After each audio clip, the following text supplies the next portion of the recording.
यही मैं कहूँगा कि जो भी विधि इनको बतलाई गई है उन्होंने उस विधि के अनुकूल कार्य नहीं किया। पूर्ण परमात्मा कबीर देव है।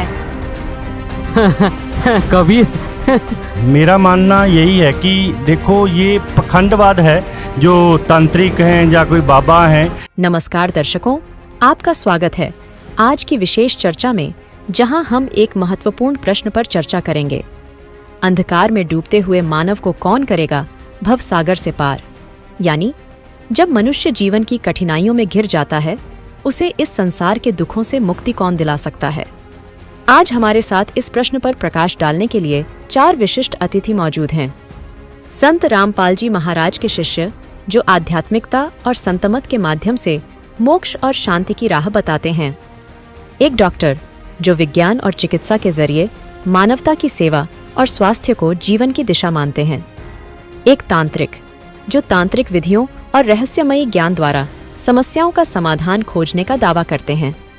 एक ज्योतिषाचार्य, जो ग्रह नक्षत्रों की चाल और ज्योतिषीय गणनाओं के माध्यम से मानव जीवन के भविष्य की दिशा निर्धारित करने का मार्ग सुझाते हैं। आइए जानते हैं इन महानुभावों के दृष्टिकोण। क्या होगा इस संसार के दुखों से उबरने का सही मार्ग। नमस्कार दर्शकों, आज एक बार फिर आपका स्वागत है हमारे ऐसे न्यूज़ चैनल में। आज एक हम खास पेशकश लेकर आए हैं और जो आज चर्चा चलेगी, ये डिबेट होगी, ये किसी बाबा महंत को लेकर नहीं होगी, बल्कि पाखंडवाद जो आज चरम सीमा में पहुंच चुका है हिंदुस्तान में, उसको लेकर होगी। अंधविश्वास और पाखंडवाद। किसी को भी कमर में दर्द होता है, किसी को भी बुखार होता है या अन्य कोई रोग लगता है, तो तुरंत वो झाड़ फूक वालों के पास पहुंच जाते हैं, तांत्रिकों के पास पहुंच जाते हैं। और तांत्रिक भी इतने बढ़ चुके हैं हिंदुस्तान में, यानी तांत्रिक या कहें ओझा, बहुत तरीके से हर गलियों में बैठे हुए हैं। और बहुत ऐसे तांत्रिक हैं जो बड़े से बड़े भी हैं, काला जादू भी करते हैं। लेकिन इस अंधकार में डूबते हुए मानव को कौन करेगा भवसागर से पार, ये हमारा आज का मुद्दा है। और अगर दूसरी भाषा में कहें इसको कि तांत्रिक, संत, डॉक्टर या भगवान, किसके पास है असली दुखों का समाधान। देखिए, जनता डॉक्टर के पास भी जाती है, लेकिन बहुत ऐसे आज अंधविश्वास में डूबे हुए हैं इंसान जो झाड़ फूक के चक्कर में पड़ते हैं, लेकिन डॉक्टर इस चीज़ को नहीं मानते हैं। तो हम शुरुआत करते हैं कि क्या अस्पताल बंद कर देने चाहिए, इस विषय में हम शुरुआत करते हैं और इस चर्चा की शुरुआत करते हैं। हमारे साथ सबसे पहले परिचय करा देता हूं, हमारे जो 4 मेहमान हैं। प्रदीप जी हैं, जो कि संत रामपाल जी महाराज जी के शिष्य हैं। डॉक्टर प्रीतपाल सिंह जी हैं, और हमारे साथ तांत्रिक जी भी मौजूद हैं, जो कि शंभू नाम है, शंभू जी। और हमारे साथ जो कि है प्रवीण शर्मा जी मौजूद हैं, जो कि ज्योतिषी हैं। तो आइए चर्चा की शुरुआत करते हैं। डॉक्टर साहब, सबसे पहले मेरा आपसे प्रश्न, हिंदुस्तान में बहुत ऐसे लोग हैं जो अंधविश्वास पर चलते हैं, या कहें उसको पाखंडवाद को बहुत ज़्यादा बढ़ावा देते हैं। किसी तांत्रिक के पास चले जाते हैं तो तांत्रिक उनको कहता है कि आपके ऊपर प्रेत बाधा है, आपके ऊपर भूत है, आप ऐसा कर लीजिए, आप चौराहे पे जाके नींबू रख दीजिए, आप अगर ऐसा नहीं कर सकते हैं तो काली माता के ऊपर जाकर एक बकरा चढ़ा दीजिए। यानी कहीं ना कहीं पाखंड चरम सीमा पे हिंदुस्तान में। ज्योतिष के पास जाते हैं तो वो अपना विधान बताते हैं, आपके 9 ग्रह हैं, शनिवार है, शनि देव चढ़ चुका है, ऐसा है वैसा है। डॉक्टर साहब, क्या अस्पतालों को बंद कर देना चाहिए, इन तांत्रिकों के पास सबको भेज देना चाहिए, क्या मानना है आपका?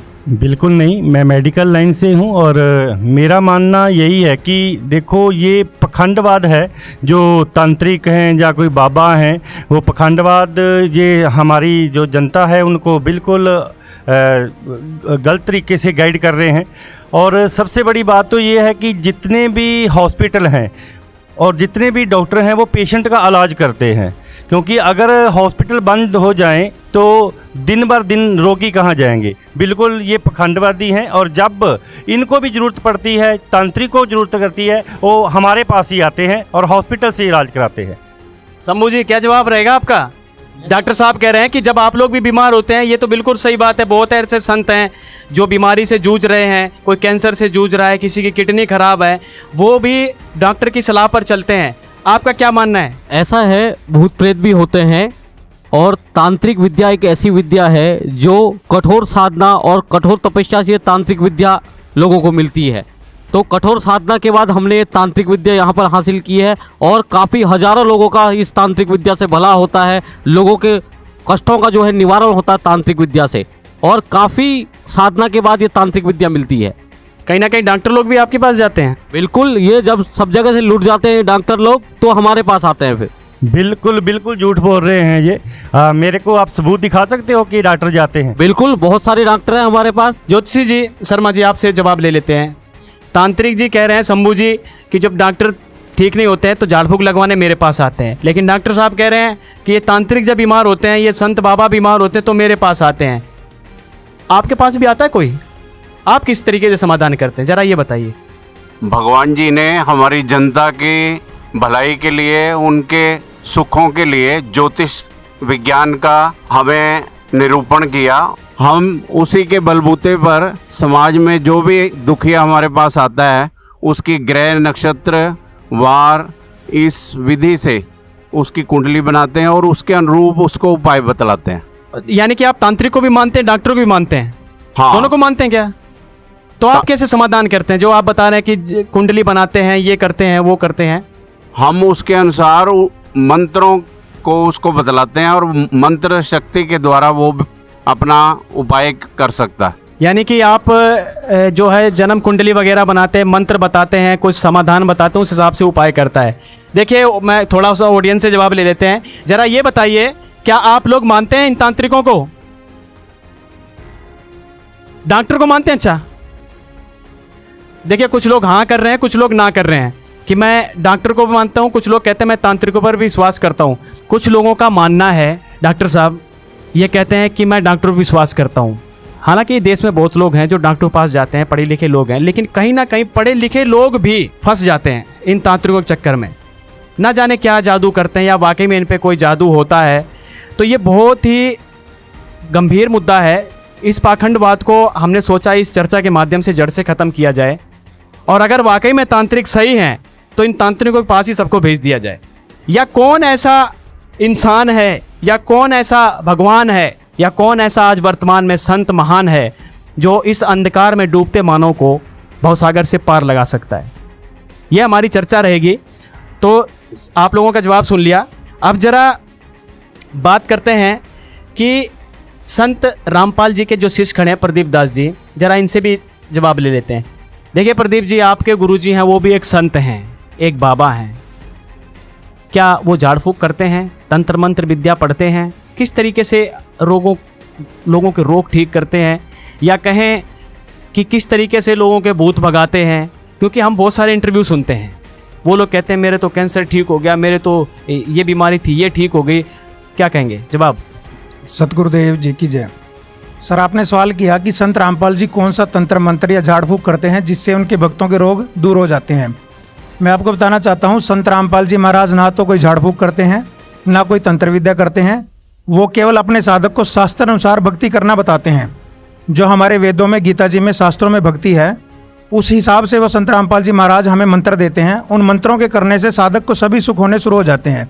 घोर से घोर पाप भी साधक के कट जाते हैं। वेदों में जिसका प्रमाण भी है कि परमात्मा घोर से घोर पाप भी काट सकता है। दूसरा सवाल आपका यह था कि क्या हॉस्पिटल बंद कर देने चाहिए। संत रामपाल जी महाराज कभी नहीं कहते कि हॉस्पिटल बंद करो या डॉक्टरों से इलाज ना कराओ। संत रामपाल जी महाराज कहते हैं कि दवा के साथ अगर दुआ साथ मिल जाए, यानी आप डॉक्टर से इलाज करा रहे हो और साथ में भगवान की भक्ति कर रहे हो, आपको भगवान का आशीर्वाद मिल जाए तो आपका रोग जल्दी ठीक हो जाएगा। और संत रामपाल जी महाराज एक बात और बोलते हैं कि जो मेडिकल साइंस है ये भी भगवान की देन है। आज से 100 साल 200 साल पहले कोई साइंस नहीं थी, कोई उपचार नहीं था, तो भगवान ने ही दया करी जब भी डॉक्टर इतनी तरक्की कर पाए। जी बोलिए, क्या आप हाथ खड़ा कर रहे हैं, क्या क्या कहना चाहेंगे? आप ऐसा कैसे कह सकते हैं भाई साहब? हम लोग तो डॉक्टर के पास जाते हैं, ट्रीटमेंट करवाते हैं, हम तो ठीक हो जाते हैं। हमने संत रामपाल जी से नाम नहीं लिया, इनफैक्ट जिन्होंने नाम नहीं लिया वो भी ठीक होते हैं, वो डॉक्टर से ट्रीटमेंट करवाते हैं, उनको तो कोई दवा की जरूरत नहीं होती, वो तो इलाज से ही ठीक हो जाते हैं। देखिए प्रदीप जी, और यहाँ पर आप क्या संत रामपाल जी के शिष्य हैं? ठीक है, आपसे जवाब ले लेते हैं। इन्होंने कहा है कि प्रदीप जी ने जो बात कही कि संत रामपाल जी से जो नाम लेता है दुआ के साथ दवा काम करती है। जिन्होंने नाम नहीं रखा उनको भी तो दवा असर करती है ना। बोलिए क्या क्या क्या कहेंगे? हमारे गुरुदेव डॉक्टर के इलाज से मना नहीं करते, यहाँ पे जब इंसान जन्म लेता है तो वो अपने पाप और पुण्य दोनों लेके आता है। जब वो उसका पुण्य कर्म का दौर चलता है तो उसके जीवन में सुख आता है, और जब पाप कर्म का दौर चलता है तो वो दुख आता है। तो जब पुण्य कर्म का दौर चलता है तो उसकी थोड़ी दवाई से ही उसको आराम लग जाता है, और जब पाप कर्म का दौर चलता है चाहे वो हॉस्पिटल में कहीं ले जाए उसका इलाज नहीं होता। जी बताइए, आप खड़े हुए हाँ जी, मैं इनके साथ हैं क्या? हाँ जी हाँ, जी बताइए बताइए। हमारे पूज्य गुरु जी संत रामपाल जी महाराज शास्त्र अनुसार भक्ति बताते हैं, और जिसको करने से व्यक्ति के सारे दुख दूर हो जाते हैं, कोई भी कष्ट होता है उनका समाधान हो जाता है शास्त्र अनुसार भक्ति करने से। देखिए, इन्होंने जो जवाब, इनका जो ये जवाब दिया, इनका प्रश्न भी कहीं ना कहीं इसमें छुपा हुआ है। ये कह रही हैं कि मैं क्या संत रामपाल जी महाराज जी की ये शिष्या नहीं है, लेकिन फिर भी दवा असर कर रही है। क्यों असर कर रही है इनको, क्यों असर कर रही है? इसलिए असर कर रही है कि अभी इनके पास पुण्यों की कोई कमी नहीं है, पुण्यों से सुख आते हैं, इसलिए इनको कोई तकलीफ नहीं हो रही है। जब इनका पाप का दौर शुरू होगा तो इन पे कष्ट आएंगे। हमारे संत रामपाल जी महाराज से नाम दीक्षा लेके भक्ति करने से वे शास्त्र अनुसार हमें मंत्र जाप देते हैं, जिसको करने से साधक के जो है सारे कष्ट दूर हो जाते हैं। इसलिए इनको संत रामपाल जी महाराज से नाम दीक्षा लेनी चाहिए और शास्त्र अनुसार भक्ति करके अपने जीवन को सुखमय बनाना चाहिए। बिल्कुल सही बोला हमारे भगत जी। देखिए, ये कह रहे हैं बिल्कुल सही बोला है, लेकिन संत रामपाल जी महाराज जी से नाम दीक्षा ये सब लोग तो लेना नहीं चाहेंगे, लेकिन कुछ लोग समझेंगे तो ले भी लेंगे, वो उनकी इच्छा है। जी आप खड़ी हैं, क्या कहेंगे? मैं इसलिए कहती हूँ कि मेरी ये बुखार था, ज़्यादा बुखार था, मैं 4-5 डॉक्टरों के पास गई, वहाँ कहीं नहीं आराम हुआ। मैं एक ओझा के पास गई तो मैं तुरंत ठीक हो गई। देखो, मिल गया प्रमाण।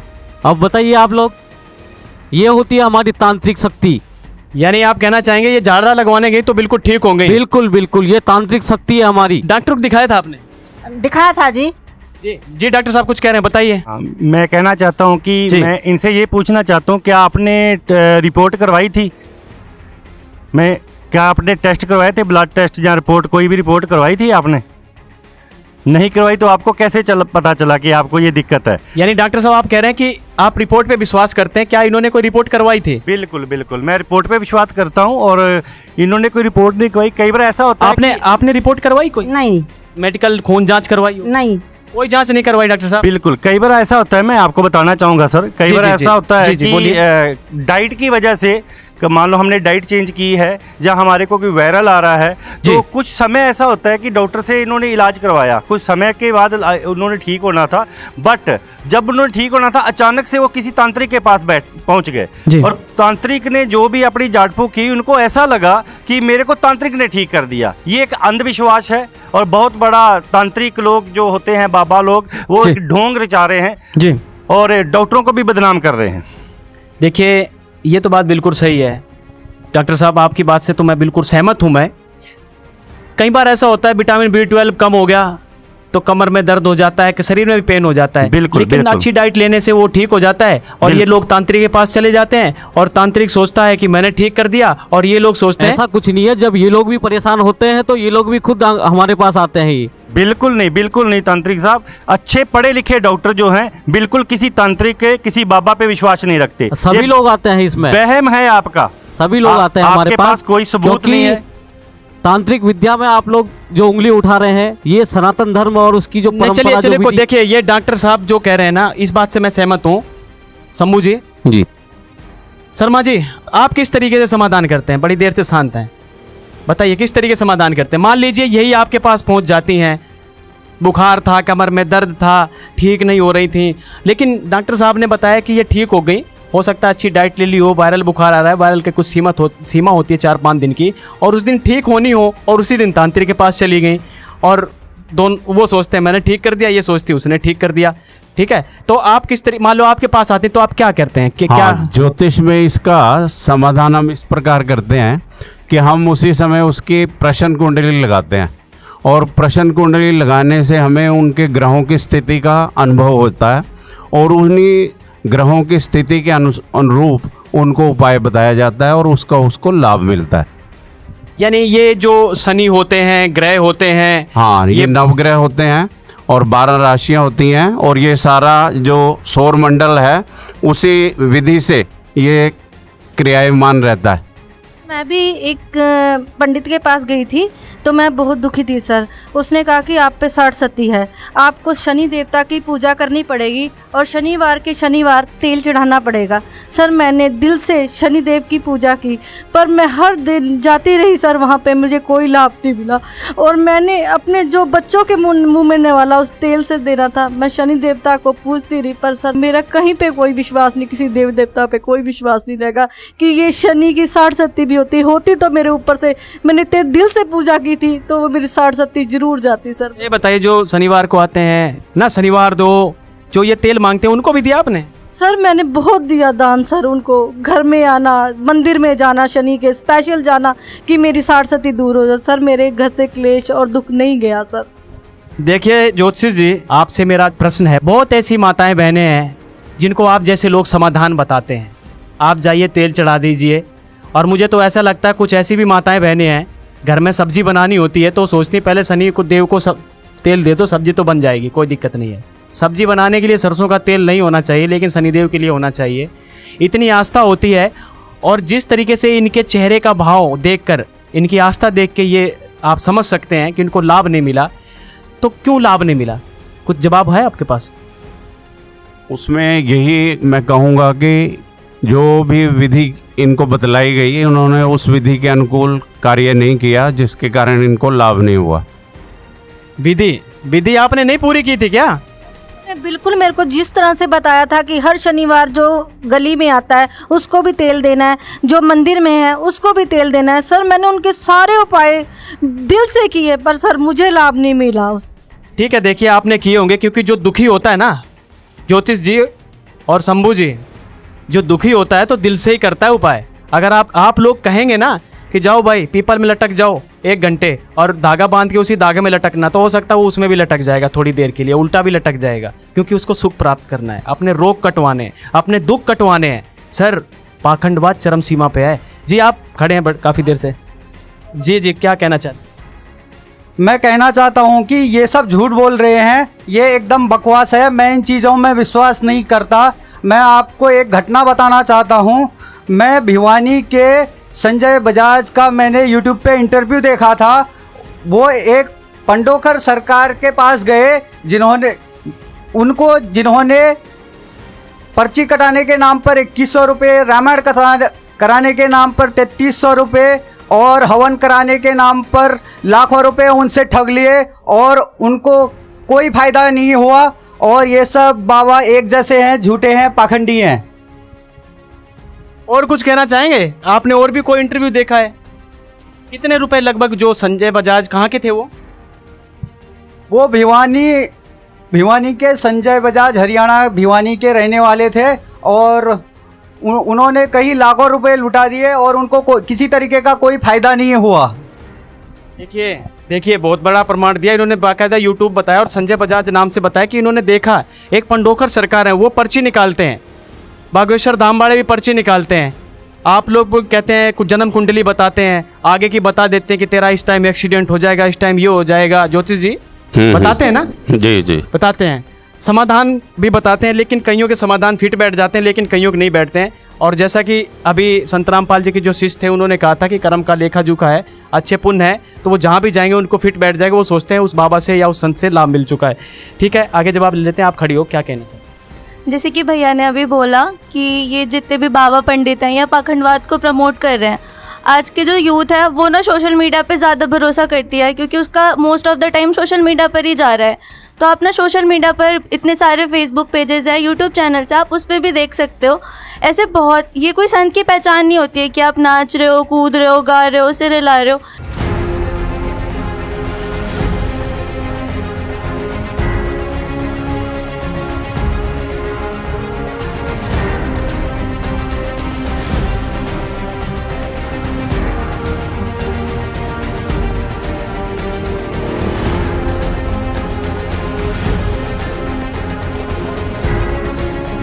इवन अभी के टाइम में सोशल मीडिया पे वो बहुत चल रहा है कि लोग अपनी जीभ काट दे रहे हैं, है ना? तो आप ये पाखंडवाद को ही प्रमोट किया जा रहा है। इसमें जैसे कि पहले तो पुरुष समाज था, वही प्रधान था, इसमें जो पुरुष थे वही इन चीज़ों को ज़्यादा प्रमोट करते थे। आज के टाइम में जो महिलाएं हैं वो भी इसमें बहुत ज़्यादा मतलब अग्रसर होती जा रही हैं। बिल्कुल सही बात है। देखिए घर में अब आजकल तो ऐसा हो गया ना, पुरुष कमाने चले जाते हैं, पहले भी जाते थे, लेकिन आजकल जो महिलाएं हैं, वैसे तो पुरुष भी इस पाखंडवाद को बहुत बढ़ावा दे रहे हैं, लेकिन मैं थोड़ा वीडियो दिखाना चाहूँगा। जैसे इन्होंने कहा कि जीभ काट देते हैं, बहुत ऐसे लोग हैं जो पाखंडवाद को बढ़ावा दे रहे हैं। एक बार कैमरामैन से कहूँगा जूम करके दिखाएं। ये देखिए, ये देखो। तेरे को क्या कह रहा हूं मैं? बोल रहा हूं माता रानी की तरफ से, तो तू बता तू क्या दे सकते है? सॉरी, ये कह रहे हैं माता रानी को क्या दे सकती है, तू बता। अरे तो छोड़, तेरे को एक ही हवन में सेट हो जाएगी, तू तो बोल फटाफट बोल। एक हवन में सेट हो जाएगी, एक हवन में सेट हो जाएगी। और हवन के जो अरे मैं बोल फिर फटाफट बोल है, जल्दी बोल, संगत भी भूखी बैठी है। चल क्यों तेरी श्रद्धा का क्या हिसाब है? तेरे पर गिला के खड़ा करता है जो है, 2 मट्ठी मारेंगे मुंह पे देकर संगत तेरा। इसकी भाषा देख लो। चल जोड़ी कर अपनी खड़ी हो।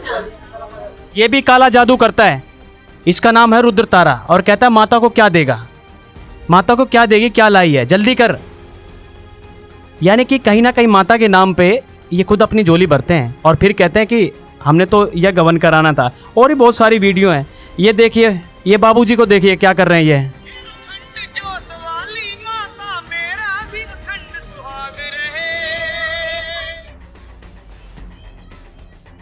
देखिए सर हिला रहे हैं, लेडीज का रूप है, जेंट्स। ये बहुत सारे ऐसी वीडियो हैं जो इस, ये देखिए हुक्के वाली माता। कभी भी ऐसी स्थिति में न रखें जहां मुझे आपको यह दिखाना पड़े। ये देखिए क्या कहेंगे, इसको दिखा के क्या आप सभी को एक ही में गिनती में आप ये लेंगे? पाखंडवाद है सर, पाखंडवाद है सर, लेकिन ये क्या है? ये पाखंडवाद है, लेकिन ऐसा है कि माता सभी रानी के बाबा लिए एक जैसे जाना। नहीं होते हैं, क्योंकि कुछ सिद्धियां भी होती हैं, कुछ तंत्र विद्या भी होती है, कुछ साधना करते हैं, कुछ तंत्र विद्याएं होती है। अपना अपना तरीका होता है सबका तंत्र विद्याओं का। इसको आप निकाल नहीं सकते। मुझे नहीं तरीका समझ आ रहा है। कोई जीभ काट रहा है, कोई हुक्का पी रहा है, सबका अपना अपना तरीका है सर, सबका अपना। लेकिन आध्यात्मिक एक ऐसा है कि ये सनातन धर्म की हमारी एक परंपरा है, ये तांत्रिक विद्या जो है। अच्छा शंभू जी, आप किसको मानते हैं, जरा ये बताइए। हम महाकाली को मानते हैं। महाकाली को मानते हैं। आप भी काला जादू करते हैं? बिल्कुल। तो जो दुखी लोग होते हैं बिल्कुल ठीक हो जाते हैं? बिल्कुल ठीक हो जाते हैं, गारंटी से? बिल्कुल, जिसकी आस्था है वो बिल्कुल ठीक होता है। क्या जवाब रहेगा? बिल्कुल झूठ बोल रहे हैं ये, क्योंकि जब भी इनको कोई मुसीबत आती है तो हमारे हॉस्पिटलों में ये दाखिल होते हैं सबसे पहले। और बिल्कुल झूठ है इनका, पखंडवाद है, और ये भ्रमित करते हैं जनता को इन्हीं पखंडवादों से। जी आप हाथ खड़ा कर रही थी, क्या कहेंगे? सर मैं ये बोलना चाहती हूँ इन तांत्रिक जी को या फिर पंडित जी को, मैं एग्ज़ाम की तैयारी कर रही हूँ नीट की, तो मैं ये बोलना चाहती हूँ अगर इनकी भक्ति में इतनी शक्ति है तो मुझे ये पास करवा के दिखा दे, मुझे बिना पढ़े, मुझे मेहनत ना करनी पड़े। जो मेरे टीचर्स हैं, जो मेरे एग्जामिनर हैं, उनके ऊपर ऐसा कुछ काला जादू करे, वो मेरे एग्ज़ाम में सबसे टॉपर नंबर दे दे। क्या कहेंगे? मैं ये पूछना चाहूँगी ज्योतिष जी से और तांत्रिक जी से कि मैं एनडीए की तैयारी कर रही हूँ, तो अगर इनके पास कोई शक्ति है तो मेरे टीचरों का वशीकरण करवा के मुझे पास करवा दे। वशीकरण भी करते हैं आप लोग? करते हैं ना वशीकरण? बिल्कुल हो जाएगा वशीकरण। बिल्कुल, माता रानी सब पर कृपा बनाती है। माता रानी अभी आप बड़े कॉन्फिडेंस से बोल रहे थे, अब माता रानी के ऊपर छोड़ दिया। आएंगे तो जरूर इन पर कृपा बनेगी, वो सब पर कृपा बनाती है। फिर पढ़ने की क्या जरूरत है? फिर पढ़ना मत आप लोग, माता रानी कृपा कर देंगे। ठीक है, देखिए माता रानी की भक्ति करना या उनके मंत्र का जाप करना वो एक अपनी अलग आस्था है, लेकिन पढ़ाई के नाम पे यही कह देना कि माता रानी कृपा कर देंगे, आप पढ़िए मत, तो मुझे नहीं लगता ये आप सही कह रहे हैं।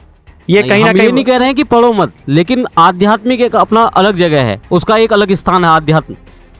देखिए ठीक है, अध्यात्म का अलग स्थान है जी। और कोई पूछना चाहेगा कुछ? ये सब झूठ है। मैं इनसे ये पूछना चाहती हूँ, अगर माँ काली सब कुछ कर सकती है तो मेरे भाई थे, वो बहुत बीमार थे, हमने उनको तांत्रिकों के पास भी दिखाया, डॉक्टर के पास भी दिखाया और पंडितों का कहा भी सारा किया, पर कोई लाभ नहीं हुआ। आखिर में वो चला ही गया, तो फिर काली माँ ने उसको ठीक क्यों नहीं किया? क्यों डॉक्टर साहब नहीं बचा पाए उसको?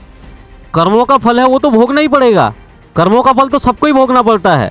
जी जी, कर्मों का फल है, आप कर्म में आ गए। अगर सर आप कर्मों की बात कर रहे हो तो आप क्यों कह रहे हो कि मंदिरों में जाओ, आप चौक पे चढ़ा देना ठीक हो जाएगा, ये कर देना वो ठीक हो जाएगा। मैं नहीं मानता सर, ये तांत्रिक सर बिल्कुल झूठ बोल रहे हैं।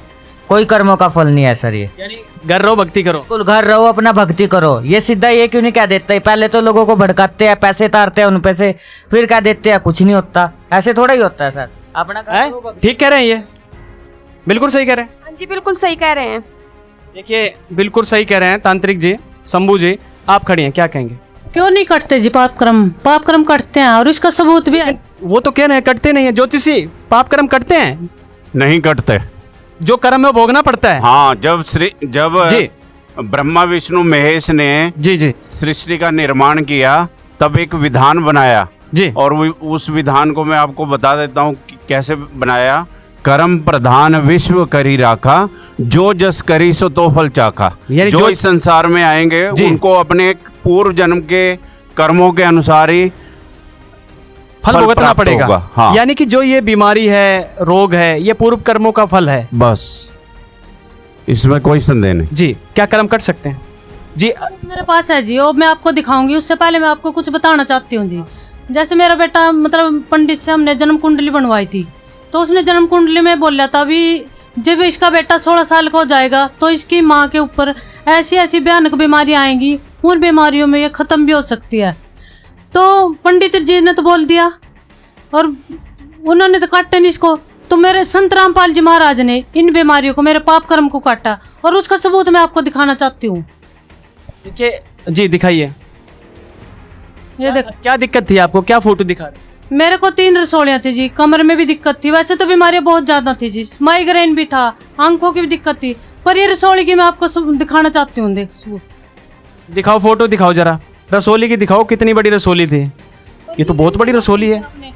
पथरी को निकलते देखा होगा। ये रसोली परमात्मा ने मेरी यूरेन के माध्यम से जी, परमात्मा ने संत रामपाल जी महाराज की दया से। तो ये अपने आप में बहुत बड़ा एक चमत्कार है। लेकिन ये बताइए, ये आप इससे पहले आपने डॉक्टरों को दिखाया था? इसकी कोई रिपोर्ट है, आपने चेक कराई जब रसोली निकली? जी इसकी रिपोर्ट है जी मेरे पास। और जो भी ये चेक करवाई, ये हमने लाल लैब पैथ में करवाई थी। कहीं ये न कहे कोई भी ये झूठ है या वैसे ही बना रखा। इसकी लाल लैब पैथ की रिपोर्ट मेरे पास है जी, अभी इसी में, वो भी मैं आपको दिखाना चाहती हूँ। मैं एक बार डॉक्टर साहब से चेक करा दूं। डॉक्टर साहब सर रिपोर्ट दिखा सकते हैं मुझे? जी जी बिल्कुल, दिखाइए, रिपोर्ट दिखाइए जी। देखिए रिपोर्ट देखिए डॉक्टर साहब। 42.7 mm की सिस्ट है सर इनको, है तो देखिए ये रिपोर्ट तो बिल्कुल सही साबित हुई है, क्योंकि डॉक्टर जी ने भी इसको वेरीफाइड कर दिया है। कहीं ना कहीं ये वाकई में आश्चर्यचकित बात है। लेकिन जो ये निकली है रसोली और उसकी पहले की रिपोर्टें डॉक्टर साहब ने देखी, डॉक्टर साहब मानते हैं आप इस तरीके का हो सकता है चमत्कार?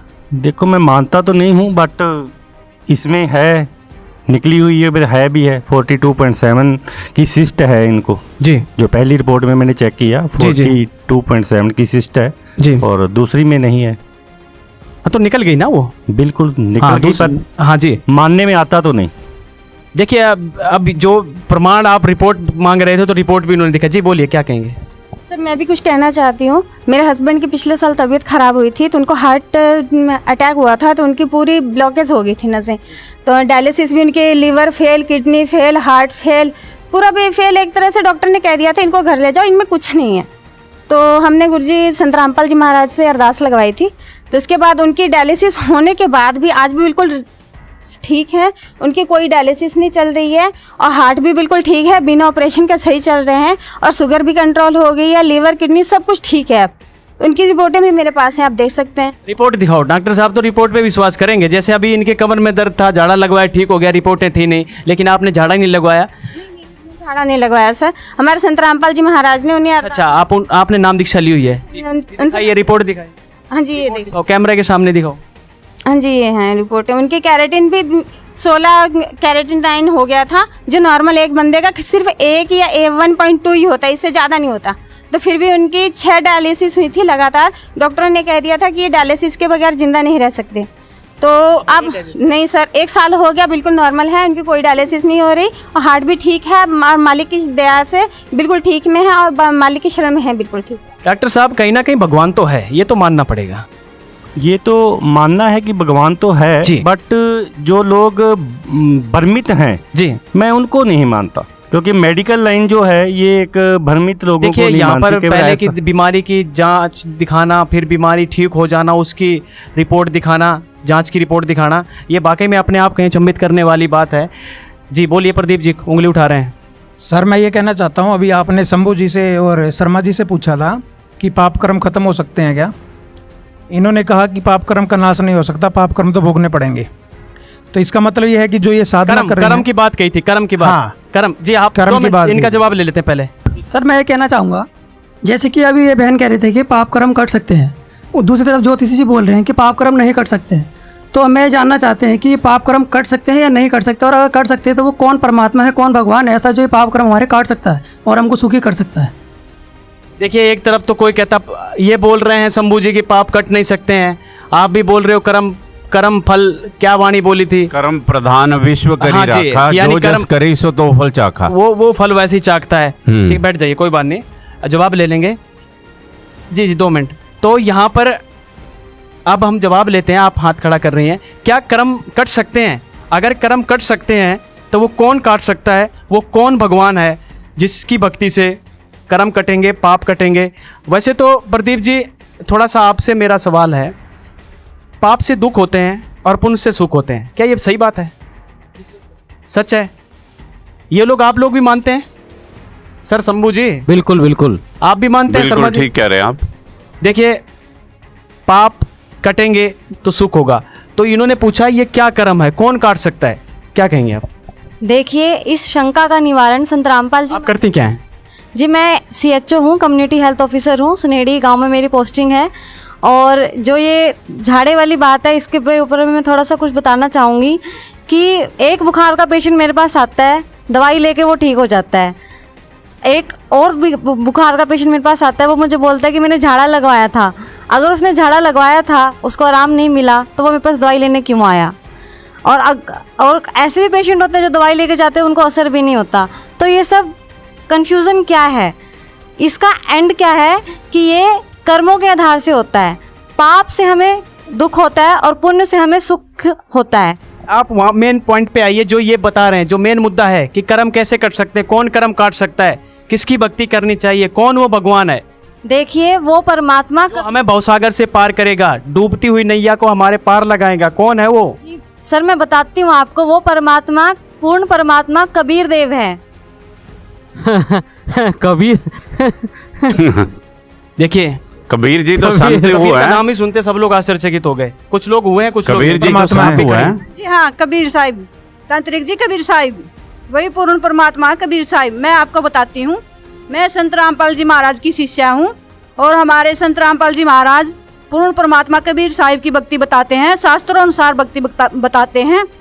वो कबीर भगवान जीव के सभी पाप कर्म काट देता है, सभी दुखों को दूर कर देता है, सभी बंधनों से मुक्त कर देता है और भवसागर से पार लगा देता है। वही कबीर पूर्ण परमात्मा है।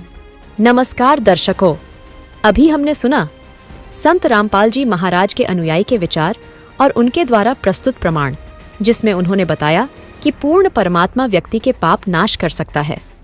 उनके अनुसार अगर कोई व्यक्ति पूर्ण परमात्मा की सच्ची भक्ति करता है तो वह उसके संचित पापों को समाप्त कर सकता है। इतना ही नहीं, उन्होंने यह भी कहा कि पूर्ण परमात्मा व्यक्ति की आयु बढ़ा सकता है, चाहे वह मृत्यु के निकट ही क्यों न पहुंचा हो। संत रामपाल जी महाराज के अनुयायी ने शास्त्रों के आधार पर प्रमाण प्रस्तुत किए, जो बताते हैं कि सच्ची भक्ति और सत्संग से व्यक्ति पापों से मुक्ति पा सकता है। अब हम सुनते हैं कि संत रामपाल जी महाराज इस विषय पर क्या बताते हैं और कैसे पूर्ण परमात्मा की भक्ति से व्यक्ति का जीवन बदल सकता है। उनका संदेश और उनके द्वारा बताए गए शास्त्रीय प्रमाण हमें यह समझने में मदद करेंगे कि पूर्ण परमात्मा की भक्ति से जीवन कैसे बदल सकता है। पूर्ण परमात्मा अपने साधक की आयु को भी बढ़ा देता है। अब थोड़ा सा प्रमाण वेद दिखाते हैं आपको। कबीर परमेश्वर जी ने अपनी प्यारी आत्मा धर्मदास जी से कहा था कि धर्मदास, वेद मेरा भेद है, मैं मिलूं वेदन से नहीं, और जौन वेद से मैं मिलूं वो वेद जानते नहीं। ये चारों वेद मेरी ही महिमा का गुणगान कर रहे हैं, लेकिन इन वेदों में वर्णित विधि से मेरी प्राप्ति नहीं हो सकती। और जौन से वेद में, जौन से सदग्रंथ में, यानी सच्चिदानंद घन ब्रह्म की वाणी में, सूक्ष्म वेद में, उसको सूक्ष्म वेद बोलते हैं, सूक्ष्म वेद में परमात्मा कबीर देव जी के पाने की पूरी विवरण है। और वो वाणी, वो सूक्ष्म वेद परमात्मा ने अपने मुख कमल से, अपने मुखारविंद से स्वयं ही बोलकर सुनाया और लिपिबद्ध करवाया हुआ है। यही प्रमाण गीता जी अध्याय नंबर 4 के श्लोक नंबर 32 में है कि अभी तक अर्जुन तूने अध्याय 4 के 25 से लेकर 31 तक श्लोकों में जो भी जिस इस प्रकार की साधनाएं साधक करते हैं वो देखी सुनी, लेकिन उस सच्चिदानंद घन ब्रह्म की वाणी में ब्रह्मणे मुखे इन अज्ञानी अनुवादकर्ताओं ने यहाँ गलत कर रखा अनुवाद, या अनुवाद गलत कर रखा है। ब्रह्मणे मुखे का अर्थ लिख दिया इन्होंने वेद की वाणी, नहीं, सच्चिदानंद घन ब्रह्म की वाणी। गीता जी अध्याय नंबर 17 के श्लोक नंबर 23 में ब्रह्मणे का अर्थ इन्होंने लिखा है सच्चिदानंद घन ब्रह्म, अर्थात परम अक्षर ब्रह्म। यहाँ चौथे अध्याय के 32वें श्लोक में ब्रह्मणे मुखे का अर्थ है सच्चिदानंद घन ब्रह्म की वाणी, यानी कबीर वाणी में, सूक्ष्म वेद में बहुत विस्तार के साथ आध्यात्मिक यज्ञों की जानकारी है। यज्ञ माने धार्मिक अनुष्ठानों की जानकारी है, वो तत्व ज्ञान है। गीता जी अध्याय नंबर 4 के श्लोक नंबर 34 में कहा कि उस तत्व ज्ञान को जो सूक्ष्म वेद में है, तत्वदर्शी संतों के पास जाकर समझ, वो तत्वदर्शी संत उस परमात्म तत्व के बारे में जानकारी देंगे। तो उस परमेश्वर ने कहा था कि जौन वेद से मैं मिलूं वो सूक्ष्म वेद है, वो सच्चिदानंद घन ब्रह्म की वाणी है। कहते वो इन चारों वेदों में नहीं है, वह वेद जानते नहीं। अब देखिएगा ऋग्वेद भाषा भाष्य द्वितीय भाग, ये किसने अनुवाद किया है, कहाँ से छपा है? प्रकाशक हैं पंडिता राकेश रानी, प्रधान कार्यालय वेद मंदिर, महात्मा वेद भिक्षु सेवा आश्रम, लेखराम नगर अब्राहिमपुर, पोस्ट ऑफिस मुखमेलपुर, दिल्ली। दूरभाष इतने, दान संस्थान, ठीक है, दिल्ली से। इसके अंदर इस ऋग्वेद मंडल नंबर 10 सूक्त नंबर 161 का और दूसरा मंत्र है। ऋग्वेद मंडल नंबर 10 सूक्त 161, ये देखिएगा, ये 161वां सूक्त है और इसका मंत्र नंबर 2 है।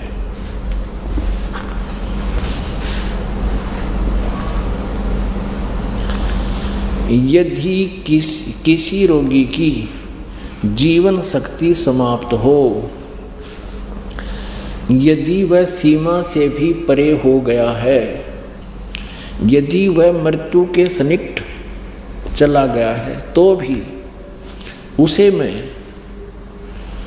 भारी कष्टप्रद रोग के पंजे से मुक्त कराऊं तथा उसे 7 वर्ष के जीवन हेतु, 100 वर्ष के जीवन हेतु 7 सरदाए, यानी 7 माने 100, शरद माने सर्दी ऋतु, न्योगाग्रहण इसने 40 दिवाली खा रखी है। ऐसे ये यानी 7 वर्ष के जीवन हेतु बल संपन्न करूं। भावार्थ, यदि रोगी की जीवन शक्ति समाप्त हो, यानी जीवन खत्म हो गया हो रही है और उसका रोग सीमा को पार कर गया है, तब भी परमात्मा उसे इस कष्टप्रद रोग से मुक्त कर 7 वर्ष यानी 100 वर्ष का जीवन दे सकता है। ठीक है, एक और दिखाते हैं ऋग्वेद, ये छोटे वाला है, मंत्र तो वही है, इनका सिर्फ साइज पुस्तक का अनुवाद करके छोटा बड़ा इन्होंने किया हुआ है। 9-10 मंडल इकट्ठा ही किया है ये कहाँ से प्रकाशित है? प्रकाशक हैं सार्वदेशिक आर्य प्रतिनिधि सभा, महर्षि दान भवन, रामलीला मैदान, नई दिल्ली। ये इनके फोन और फैक्स नंबर हैं। मुद्रक एवं prince offset printers 1510 Pataudi house त्रियागन नई दिल्ली से। अब इन्होंने यहाँ थोड़ी सी हेरफेर करने की चेष्टा की है, इस अनुवादकर्ता ने गड़बड़ी करने की चेष्टा की। देखिएगा, ऋग्वेद मंडल नंबर 10 सूक्त नंबर 161 और मंत्र नंबर 2। यहाँ देखिए, यदि रोगी नष्ट जीवन शक्ति वाला हो गया है और यदि अथवा सीमा से परे चला गया है, यदि मृत्यु के समीप है, समीप पहुंच गया ही है, तो भी उस रोगी को यहाँ इन्होंने अपना अड़ंगा अड़ा दिया, क्योंकि ये दानंद जी के विचारों से प्रभावित हैं, महर्षि दानंद। और महर्षि दानंद जी ये मानता है कि भगवान कुछ नहीं कर सकता। इन्होंने यहाँ वेद लिख दिया। वेद का किताब प्रकरण इस मूल संस्कृत में, मूल व्याख्या में। ये कोई दवाइयाँ की किताब नहीं है, ये परमात्मा की महिमा का विधान है। या वेद नहीं लिखना था, इन अपनी अज्ञान सोच चढ़ा दी। ऐसे हम हिंदी पढ़ते रहे, संस्कृत हम नावे नहीं थी। इन अज्ञानियों ने ऐसे नाश कर रखा हमारी आध्यात्मिक ज्ञान का। यहाँ उस रोगी को मैं यहाँ वेद लिख दिया। अब पढ़निया ने सोचा वेद बूद कर देता होगा, वेद तो करे दे, वह दवाई अच्छी जानता होता है। नहीं, कष्टप्रद रोग के पंजे से छुड़वा लाता हूँ, ये भगवान की महिमा है, वेद की नहीं। और 100 शरद ऋतुओं तक जीने के लिए, यानी 100 वर्ष तक उसको बल युक्त करता हूँ। अब यहाँ देखना, यही अनुवाद करता है मंडल नंबर 9 सूक्त नंबर 80 का और मंत्र नंबर 2।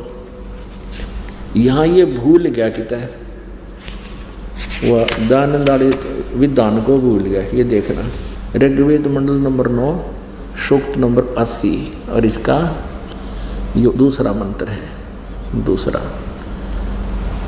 अब देखना, हे परमात्मन, आप उपासकों की या अपने भक्तों की, साधकों की आयु के बढ़ाने वाले हैं। यहाँ कोई ना याद रहा, इसका वेद लिखना भूल गए। तो ये कबीर परमेश्वर है जो हमारी आयु भी बढ़ा सकते हैं, हमारे रोग का नाश भी कर सकते हैं, और ये हमारे अशुभ संस्कारों को भी नाश कर सकते हैं। इसके अलावा मंत्र संख्या 822 सामवेद उतार्चिक अध्याय 3 खंड नंबर 5 श्लोक नंबर 8 में लिखा है कि सनातन अर्थात अविनाशी कबीरदेव अर्थात कबीर परमेश्वर मानव रूप धारण करके अर्थात गुरु रूप में प्रकट होकर हृदय से चाहने वाले, श्रद्धा से भक्ति करने वाले भक्तात्मा को 3 मंत्र अर्थात नाम उपदेश देकर पवित्र करके जन्म व मृत्यु से रहित करता है तथा उसके प्राण अर्थात जीवन श्वासों को जो संस्कारवश गिनती के डाले हुए होते हैं को अपने भंडार से मित्रता के आधार से पूर्ण रूप से बढ़ाता है, जिस कारण से परमेश्वर के वास्तविक आनंद को अपने आशीर्वाद प्रसाद से प्राप्त करवाता है।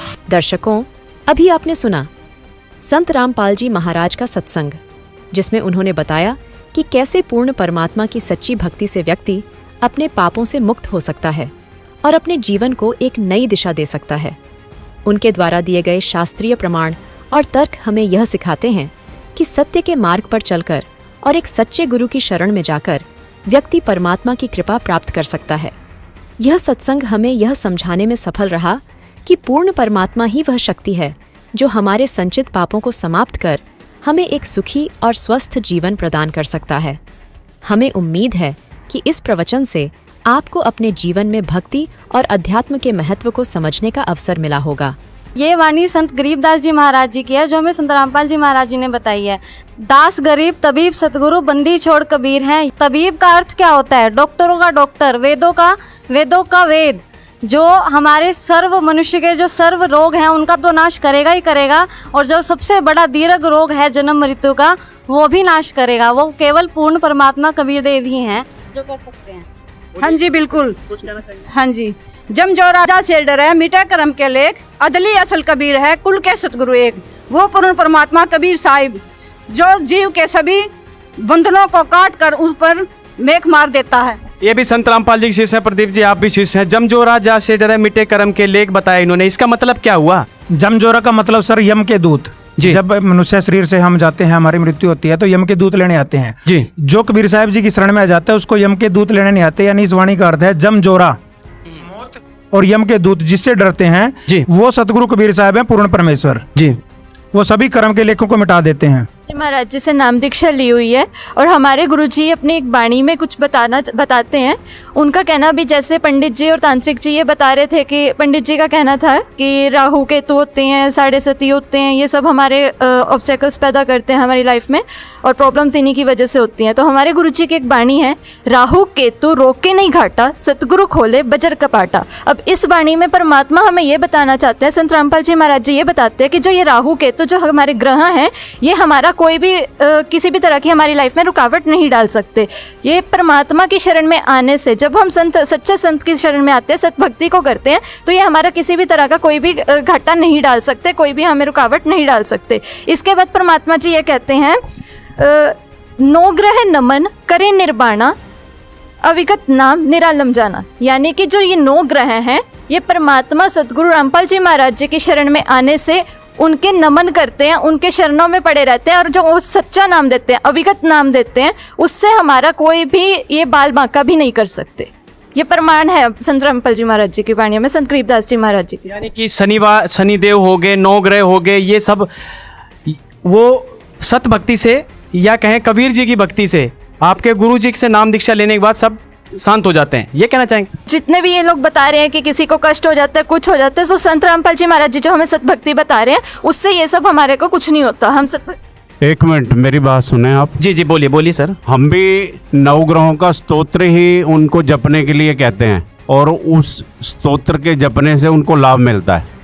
जैसे इनके गुरुजी कह रहे हैं कि जैसे इस बिटिया ने अभी बताया कि ये स्तुति गा कर के जैसे बतलाया है, तो हम भी उसी 9 ग्रहों के स्तोत्र ही उस जो भी आता है दुखिया उसको जाप करने के लिए बोलते हैं। सर ये 9 ग्रहों का स्तुति करते हैं, प्रदीप जी 9 ग्रहों की स्तुति करते हैं, आप किसी करते हैं? वाणी में तो ये कुछ और निकाल रही है वर्त सर, भगवान की स्तुति करने से 9 ग्रह शांत हो जाते हैं। सर इनको शर्मा जी को और तांत्रिक जी को दरअसल आध्यात्मिक ज्ञान ही नहीं है जी।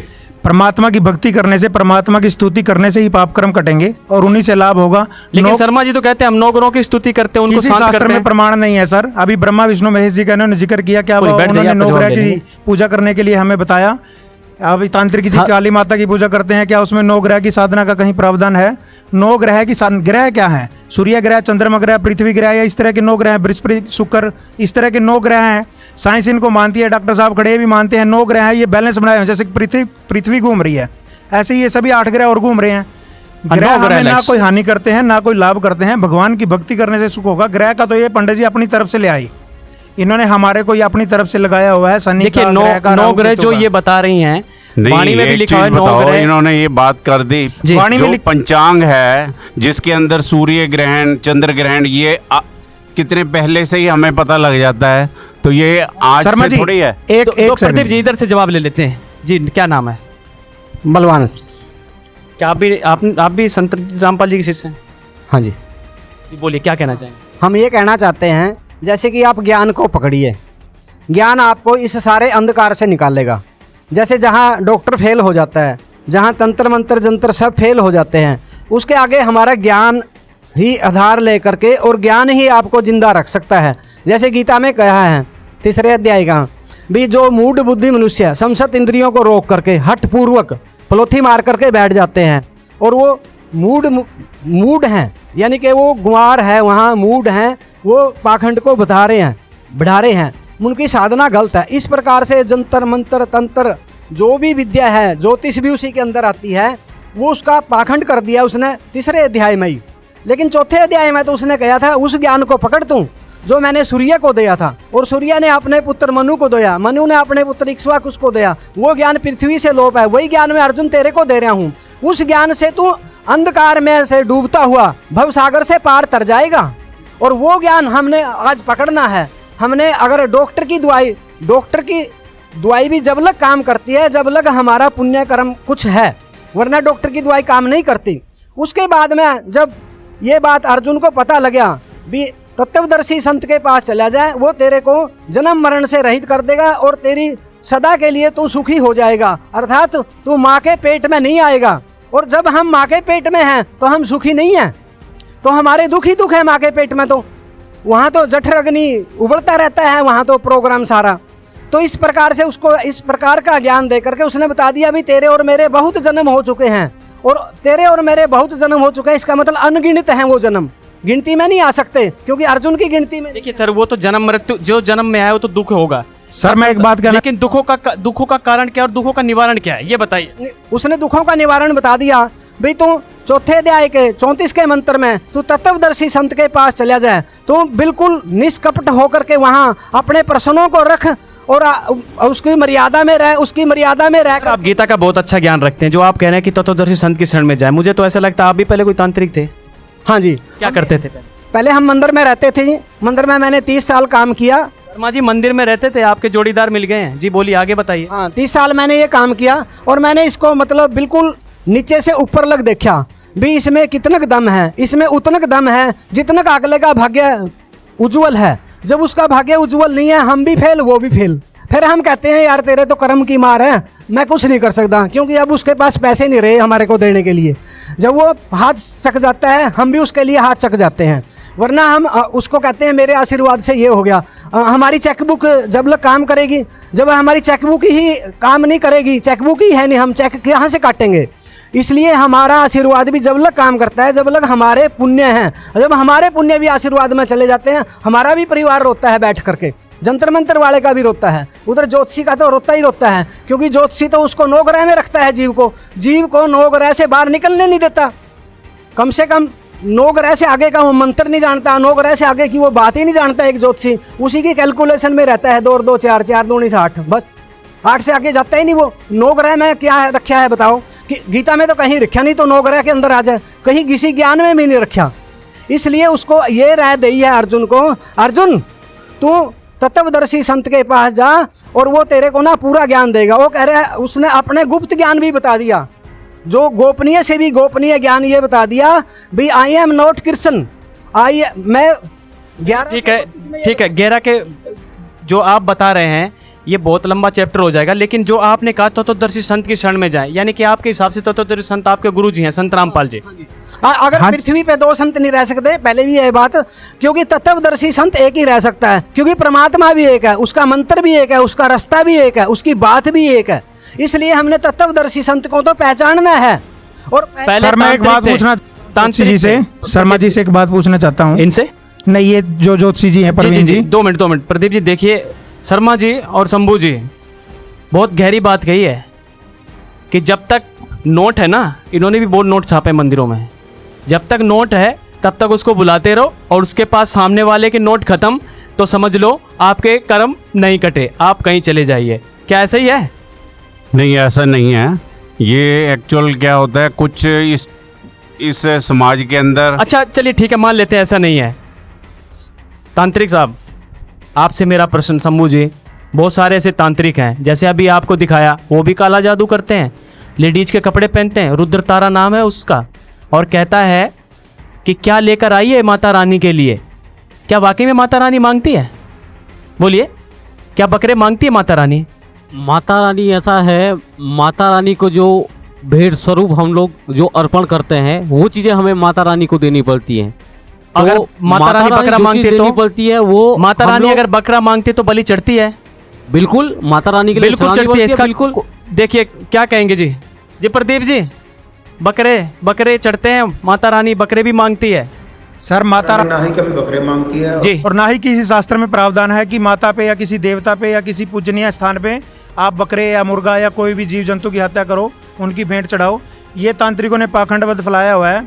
अब ये हमें कह रहे थे कि पाप कर्म नाश नहीं हो सकते, और उधर ज्योतिषी जी भी कह रहे थे कि हम 9 ग्रहों की स्तुति बताते हैं, और उसके बाद ये इन्होंने बोला कि सूर्य ग्रहण लग जाता है, चंद्र ग्रहण लग जाता है। जब उन 9 ग्रहों में से 2 ग्रहों को ग्रहण लग जाता है तो वो साधक को क्या लाभ मिलेगा उनकी स्तुति करने से? सूर्य तो तारा में आता है, ग्रह अलग होते हैं। ये नहीं सर, ये ग्रह होते हैं, ये सब तरह के ग्रह होते हैं ये। यानी आपके कहने से मतलब ये जो वैसे तो जो साइंस भाषा में तारे होते हैं, लेकिन ये उसको उसी में सूर्य ग्रहण और ये स्तुति कराते हैं, सूर्य की चंद्रमा की पूजा कराते हैं ये ग्रहण के रूप में। हाँ, उसकी कराते हैं। तो जब उनको खुद ही ग्रहण लग जाता है तो वो दूसरों को क्या लाभ देंगे? देखिए ये तो वो बिल्कुल- जब प्रकृति के ऊपर कष्ट होता है तो वो उनके स्वयं पे ले लेते हैं, यानी सूर्य और चंद्रमा वो कष्ट तो स्वयं पंडित पे जी ले आप लेते ले हैं। हमारे समाज में, हमारे देश में, विश्व में इतने कष्ट हैं, तो थोड़ा बहुत इन ज्योतिषियों को भी कष्ट ले लेना चाहिए, पब्लिक का अपने ऊपर लेना चाहिए, जन वो- कल्याण करवाना चाहिए। तो वो उपाय इसीलिए दिए जाते हैं कि घर में बैठ करके उस समय आप मंत्र जाप करो और उससे संसार में सुख शांति बनी रहेगी। नहीं बन रही ना सर, जो मंत्र शास्त्र अनुसार हैं उन्हीं से सुख शांति बनेगी। मन मुताबिक मंत्र करने से सुख शांति मिल ही नहीं सकती। गीता जी के 16वें अध्याय के 23वें 24वें श्लोक में लिखा हुआ है, जो पुरुष शास्त्र विधि को छोड़कर मन मन आचरण करते हैं उनको न सुख हो सकता है, न कोई गति हो सकती है और न ही उनको कोई सिद्धि प्राप्त हो सकती है। शास्त्र अनुसार भक्ति करने से ही सब कुछ मिलेगा। डॉक्टर साहब, शास्त्र के अनुसार भक्ति करने से लाभ मिलता है, गीता के प्रमाण दिए। गीता को तो वैसे हम भी मानते हैं, हम भी पाठ करते हैं। क्या आप गीता का पाठ करते हैं? हाँ बिल्कुल सर, गीता का पाठ करते तो हैं। इतने सारे संत रामपाल जी प्रमाण दिखा रहे हैं, थोड़ा बहुत तो मुझे भी ऐसा लग रहा है कि कहीं ना कहीं सच्चाई नजर आ रही है। थोड़ा सा और पूछ लेते हैं इनसे। जी, कर्म की मार इन्होंने कहा कबीर काट सकते हैं, इन्होंने कहा संत रामपाल जी तत्वदर्शी संत हैं। क्या कहना चाहेंगे कबीर जी के विषय में? कोई और प्रमाण दे सकता है? क्योंकि डॉक्टर साहब भी गीता जी को मानते हैं, गीता जी चारों वेदों का निचोड़ है, ये सभी हिंदू शास्त्र, सभी हिंदू भाई बहन मानते हैं। क्या आप मानते हैं शंभू जी, वेदों को मानते हैं? बिल्कुल मानते हैं सर, बिल्कुल। शास्त्री जी आप तो मानते होंगे, बिल्कुल। शर्मा जी बताइए जी, क्या जवाब रहेगा?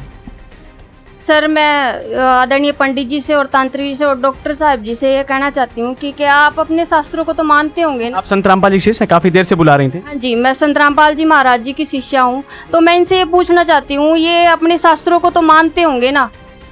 हाँ जी मानते उन्हें बोल दिया, बोलिए आगे बोलिए। तो हमारे जो वेद हैं, वेदों में लिखा है कि परमात्मा घोर से घोर पाप का नाश कर देते हैं। यजुर्वेद अध्याय 5 के श्लोक नंबर 32 में लिखा है कि जो परमात्मा है वह साधक के पाप कर्मों का नाश कर देते हैं। ठीक है, और आगे भी 8 यजुर्वेद अध्याय 8 के श्लोक नंबर 13 में लिखा है कि पूर्ण परमात्मा साधक के घोर से घोर पापों का नाश कर देते हैं। जैसे जो हमारा ऋग्वेद है, ऋग्वेद मंडल नंबर 9 सूक्त 82 के मंत्र नंबर 1-2 में लिखा है कि वह पूर्ण परमात्मा साधक के पाप कर्मों का नाश करते हुए हमें प्राप्त होते हैं। आप कुछ बोल रही थी बीच में। यजुर्वेद अध्याय 8 के मंत्र 13 में है कि वो परमात्मा घोर से घोर पाप को भी नाश कर देता अपने साधक के। देखिए, यजुर्वेद का दिया, ऋग्वेद का दिया, और कोई प्रमाण देना चाहेगा जिससे और लोग सेटिस्फाइड हो सकें कि वाकई में, जी आप खड़ी हैं, बताइए कि वाकई में कबीर ही पाप नाशक है। सर मैं बताना चाहूँगी कि मैं संत रामपाल जी महाराज की शिष्य हूँ। जैसे कि हमारे गुरुजी वेदों से प्रमाण करके बताते हैं, पूर्ण परमात्मा हमारे पाप कर्म को भी काट सकते हैं और वो हमें नाक, कान, जिह्वा, सिर और हमारे मस्तिष्क को भी ठीक कर सकते हैं। वो यानी किसी का अंग भंग होना हो तो उसको ठीक कर सकते हैं। प्रदीप जी, क्या उम्र भी बढ़ा सकता है भगवान? क्योंकि कुछ तांत्रिक कहते हैं कि हम ये कर देते हैं, वो कर देते हैं, और जैसा कि अभी बहुत सारा कर्म का लेखा जोखा निकल के आया कि कोई पुराने पुण्य होते हैं तो उनसे लाभ मिल जाता है। तो यहाँ मैं बताना चाहूँगा कि भगवान शिव का महामृत्युंजय मंत्र है, उसके जाप करने से आयु भी बढ़ जाती है। जी बोलिए। ये ज्योतिष जी बोल रहे हैं ना कि भाई जो महामृत्युंजय मंत्र है उससे मृत्यु भी टल जाती है, लेकिन जो भगवान शिव थे उनका एक भगत था भस्मासुर, आपको भी पता होगा, वो उन्होंने उनसे भस्मकंडा मांगा था शिव जी से, शिव जी ने उनको वो दे दिया। तो जो भस्मासुर थे वो पार्वती जी को पाना चाहते थे। जैसे ही भस्मकंडा उनको शिव जी के द्वारा प्राप्त हुआ तो वो शिव जी को कहने लगे कि शिव जी आप होशियार हो जाओ, मैं आपको मारूंगा और शिव पार्वती जी को अपनी पत्नी बनाऊंगा। जो भगवान शिव थे जिनका आप महामृत्युंजय मंत्र बोल रहे हैं, वो अपने ही शिष्य से डर कर भाग गए कि कहीं वो मुझको भस्मकंडे से जला के ना मार दे। तो अगर उनका महामृत्युंजय मंत्र इतना ही शक्तिशाली था तो वो खुद भी कर लेते, और क्यों भागे वो अपने शिष्य से डर। ठीक है, देखिए जी आप बताइए। कहना चाहता हूँ, देखिए ब्रह्मा विष्णु महेश का भी यहाँ जन्म मरण है, यानी जो मृत्युंजय जाप बता रहे हैं उससे कोई लाभ नहीं, उससे कोई लाभ नहीं है, क्योंकि उसमें इसका प्रमाण है कहीं? हाँ, गीता के 8 अध्याय नंबर 8 के मंत्र नंबर 16 में कहा है उसने, अर्जुन ब्रह्मलोक से पर्यंत सब लोग पुनरावृत्ति में हैं, जो ब्रह्मलोक में गया हुआ जीव भी वापस आ जाता है। और उसमें यह कहा है, और तेरे और मेरे बहुत जन्म हो चुके हैं, तू नहीं जानता मैं जानता हूँ। इसलिए वहाँ पता लगता है भी ब्रह्मा विष्णु महेश का भी जन्म मरण है। उसने कहा है, त्रिगुणमयी जो मेरी माया है बड़ी दुस्तर है, बड़ी घटिया है, जीव इसमें ही फंसा रहता है। माया के द्वारा जिनका ज्ञान हरा जा चुका है, ऐसे असुर स्वभाव को धारण किए हुए मनुष्यों में नीच दूषित कर्म करने वाले मूढ़ लोग ब्रह्मा विष्णु महेश के ही फंसे रहते हैं, वो मेरे तक कर नहीं आते। ब्रह्मा विष्णु महेश तो बहुत ही उसने डाउन का कहा है भाई, इस माया में फंसा रहते हैं। जीव कोई जीव है जो लाखों करोड़ों अरबों में एक है, जो ओम का साधक है, क्योंकि ओम की साधना भी नहीं करते। तो महामृत्युंजय का पाठ करने से या महामृत्युंजय की साधना करने से या शंकर भगवान की साधना करने से जीव की उम्र नहीं बढ़ सकती। बहुत ये भी शर्मा जी रहे हैं, मंदिर में रहे हैं और पॉइंट टू पॉइंट गीता का अध्याय श्लोक सब चीज बता रहे हैं। क्या मान जी पर बताइए। हमने इस चीज़ का कई लोगों को लाभ पहुंचाया है। कई इतनी अवस्था में आए थे कि डेड अवस्था में थे। बहुत अच्छी बात है, आप लाभ पहुंचा रहे हैं, लेकिन किस तरीके से लाभ पहुंचा रहे हैं ये भी यहाँ पता चल रहा है। तो शर्मा जी देखिए, आप ज्योतिष हैं, 9 ग्रह की बात करते हैं कि मैं इस तरीके से कर देता हूँ, लेकिन वहाँ पर जो प्रमाण मिला कि 9 ग्रह नमन, क्या बताया था, 9 ग्रह करे निर्वाणा नमन करते हैं। आप सिर्फ 9 ग्रहों के जाप बताते हैं, ठीक है, कोई बात नहीं। प्रदीप जी, मेरा सवाल था, जैसे इन्होंने कहा कि परमात्मा आंख दे देता है, कान दे देता है, यानी किसी का अंग भंग होना उसको दे देता है, वो कबीर है। क्या उम्र भी बढ़ जाती है, जैसे तांत्रिक कई तांत्रिक दावा करते हैं? जी, कई प्रमाण है इसका? वेदों में प्रमाण है, कबीर साहब जी की भक्ति करने से उम्र बढ़ जाती है। आपको कई श्लोकों से मैं प्रमाण देता हूँ, आप उनमें चेक कर सकते हो। यजुर्वेद अध्याय नंबर 8 मंत्र नंबर 13, आप उसमें चेक कर सकते हो। ऐसे अनेकों प्रमाण है जिसमें ये सिद्ध होता है कि परमात्मा साधक के पाप नाश कर देता है और वह आयु भी बढ़ा देता है। दर्शकों, आइए अब जानते हैं संत रामपाल जी महाराज जी इस विषय पर क्या बताते हैं। अब देखिएगा, ऋग्वेद भाषा द्वितीय भाग, ये किसने अनुवाद किया है, कहाँ से छपा है? प्रकाशक हैं पंडिता राकेश रानी, प्रधान कार्यालय वेद मंदिर, महात्मा वेद भिक्षु सेवा आश्रम, लेखराम नगर अब्राहिमपुर, पोस्ट ऑफिस मुखमेलपुर, दिल्ली, दूरभाष इतने, दान संस्थान, ठीक है, दिल्ली से। इसके अंदर इस ऋग्वेद मंडल नंबर 10 सूक्त नंबर 161 का और दूसरा मंत्र है। ऋग्वेद मंडल नंबर 10 सूक्त 161, ये देखिएगा, ये 161वां सूक्त है और इसका मंत्र नंबर 2 है।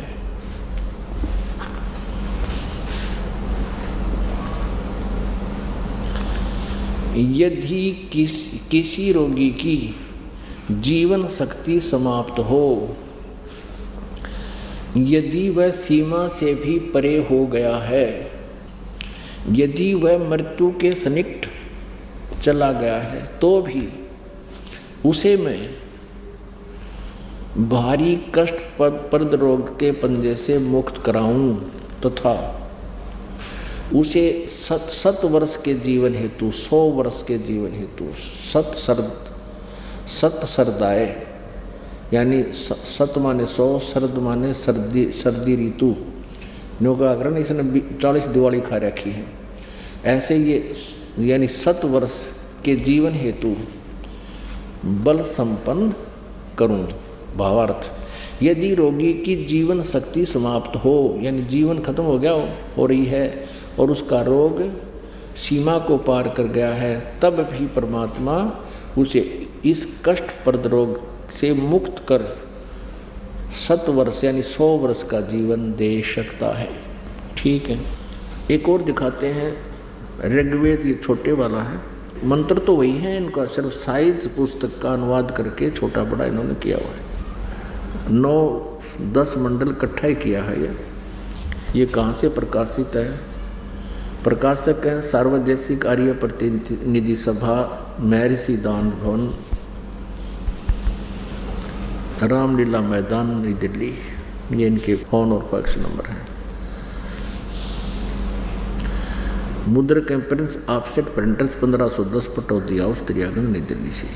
मंडल नंबर 9 सूक्त नंबर 80 का और मंत्र नंबर 2, यहाँ ये भूल गया किता है, वह दानंद वाले विधान को भूल गया। ये देखना, ऋग्वेद मंडल नंबर 9 सूक्त नंबर 80 और इसका ये दूसरा मंत्र है, दूसरा।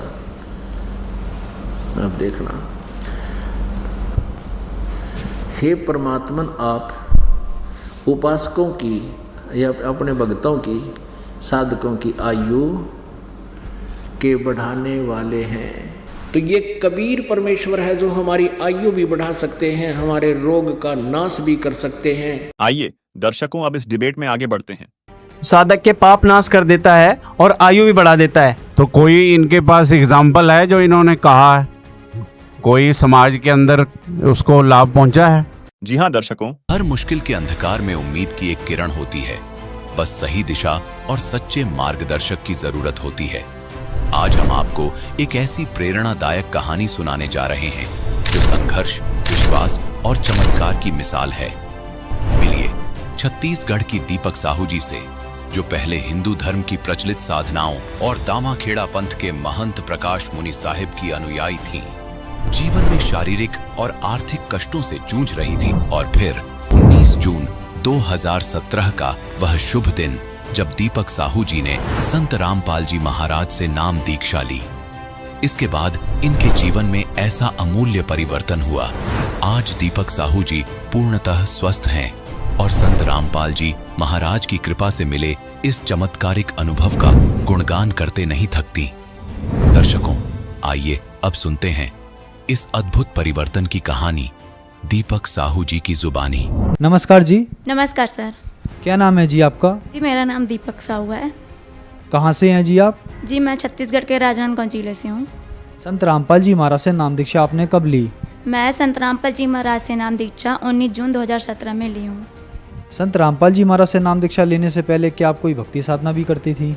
जी हाँ, मैं संत रामपाल जी महाराज से नाम दीक्षा लेने से पहले हमारे हिंदू धर्म में जितने भी देवी देवता हैं 33 करोड़, इन सबको भी पूजती थी, क्योंकि हमारे मम्मी पापा पेरेंट्स पहले से इन सब की पूजा करती थी, तो हमें भी सिखाए थे कि हमें इन्हीं की भक्ति करनी है। और एक तरफ हम लोग दामाखेड़ा पंथ है हमारे छत्तीसगढ़ में, प्रकाश मुनि नाम से एक कबीरपंथी संत है, उनसे भी हमारी फैमिली पहले से दीक्षित थी, दादा परदादा और पापा जी लोग, तो उनकी भी भक्ति करते थे। जैसे कि आपने बताया कि आप दामाखेड़ा पंथ से बचपन से ही जुड़ी हैं, तो फिर संत रामपाल जी महाराज के शरण में आने की क्या जरूरत पड़ी? जी, संत रामपाल जी महाराज के शरण में वैसे तो पापा जी 2014 से ही जुड़े हुए थे, लेकिन हम लोग संत रामपाल जी महाराज का ज्ञान नहीं समझे थे, इस कारण से हम लोग दीक्षित नहीं हुए थे।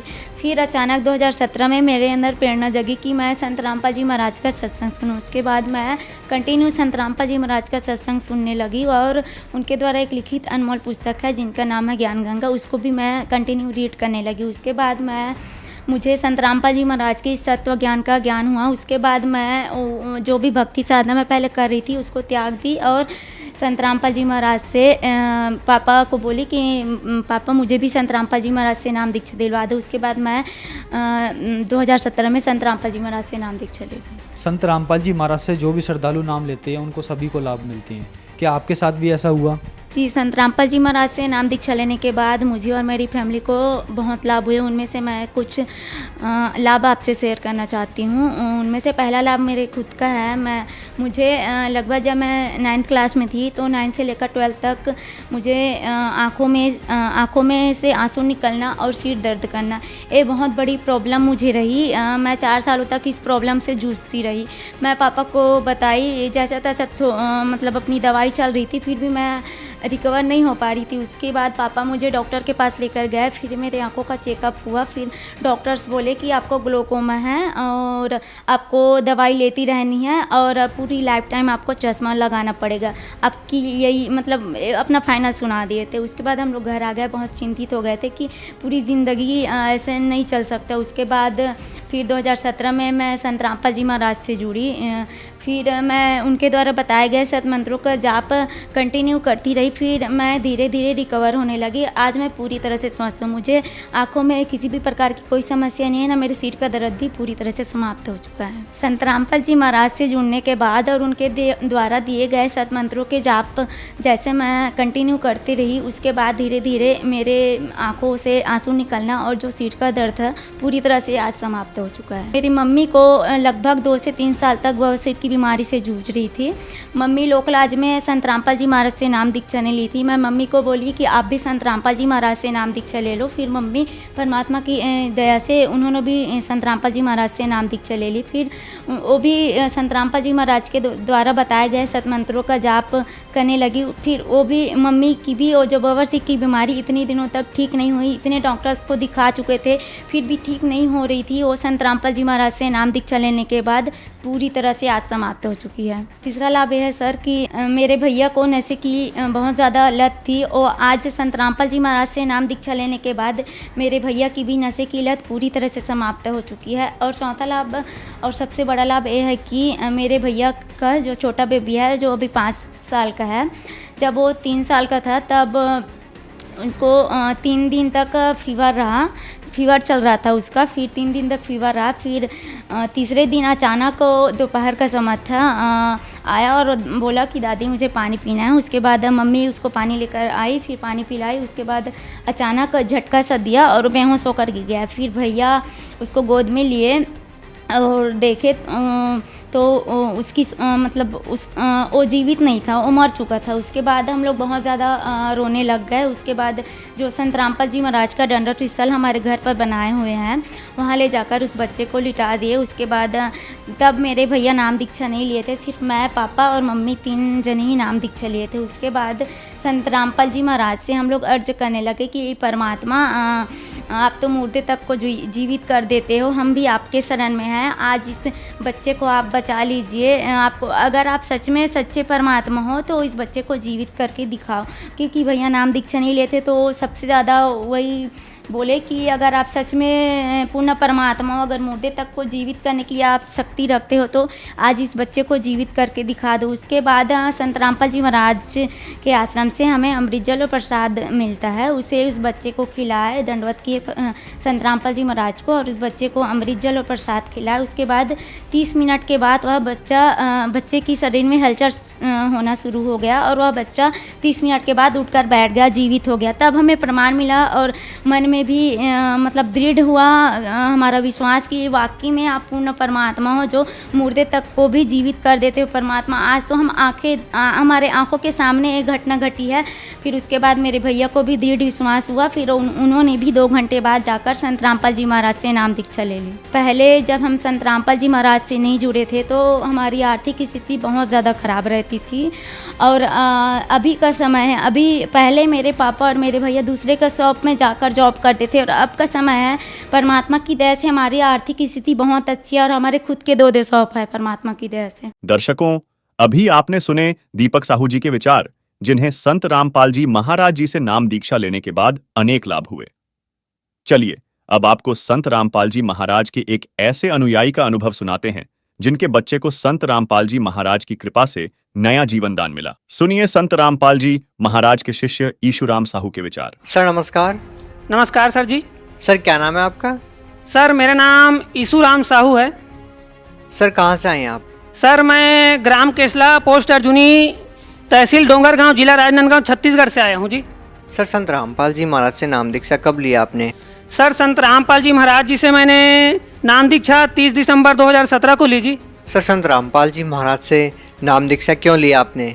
सर संत रामपाल जी महाराज जी से नाम दीक्षा लेने के बाद मुझे सबसे बड़ा लाभ यह हुआ कि मेरे बच्चे को परमात्मा ने जीवन दान दिया है। संत रामपाल जी महाराज जी ने, संत रामपाल जी महाराज जी से मेरे पापा जी ने पहले ही नाम दीक्षा ले रखी थी सन 2013 में, तो उनसे काफ़ी सुना था मैंने संत रामपाल जी महाराज जी के बारे में कि वे परमात्मा के स्वरूप हैं, आए हुए हैं। एक दिन क्या हुआ सर जी, जब मैं बाहर से आया घर पे तो बच्चे को बहुत ज़्यादा तेज़ बुखार था। फिर बच्चा रो रहा था बहुत ज़्यादा। फिर बच्चे को मैंने गोद में ले लिया और देखा कि इसको तो बहुत ज़्यादा तेज़ बुखार है।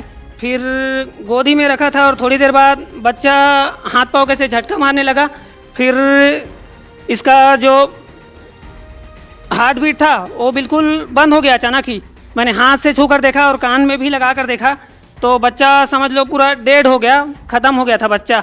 फिर मैंने सोचा, एकदम घबरा गया कि अब मैं क्या करूं परमात्मा। हे संत रामपाल जी महाराज, आपके बारे में बहुत सुना हूं परमात्मा कि आप मरे हुए को भी जीवन दान दे देते हो। तो मैंने संत रामपाल जी महाराज जी के जो दरबार साहिब है हमारे घर में, वहाँ पर जाके दंडवत प्रणाम किया मालिक को, संत रामपाल जी महाराज को। और जो अमृत जल जो होता है मालिक के आश्रम से जो मिलता है अमृत जल हमें, वो जल बच्चे को पिलाया। जैसे ही सर जी मैंने दंडवत प्रणाम किया वैसे ही देखा कि बच्चे के शरीर में थोड़ी हलचल पैदा हुई। तो फिर हाथ से छू कर देखा धड़कन को बच्चे के, तो धड़कन स्टार्ट हो गई भगत जी, और बच्चे को नया जीवन दान मिल गया परमात्मा की कृपा से, संत रामपाल जी महाराज की कृपा से।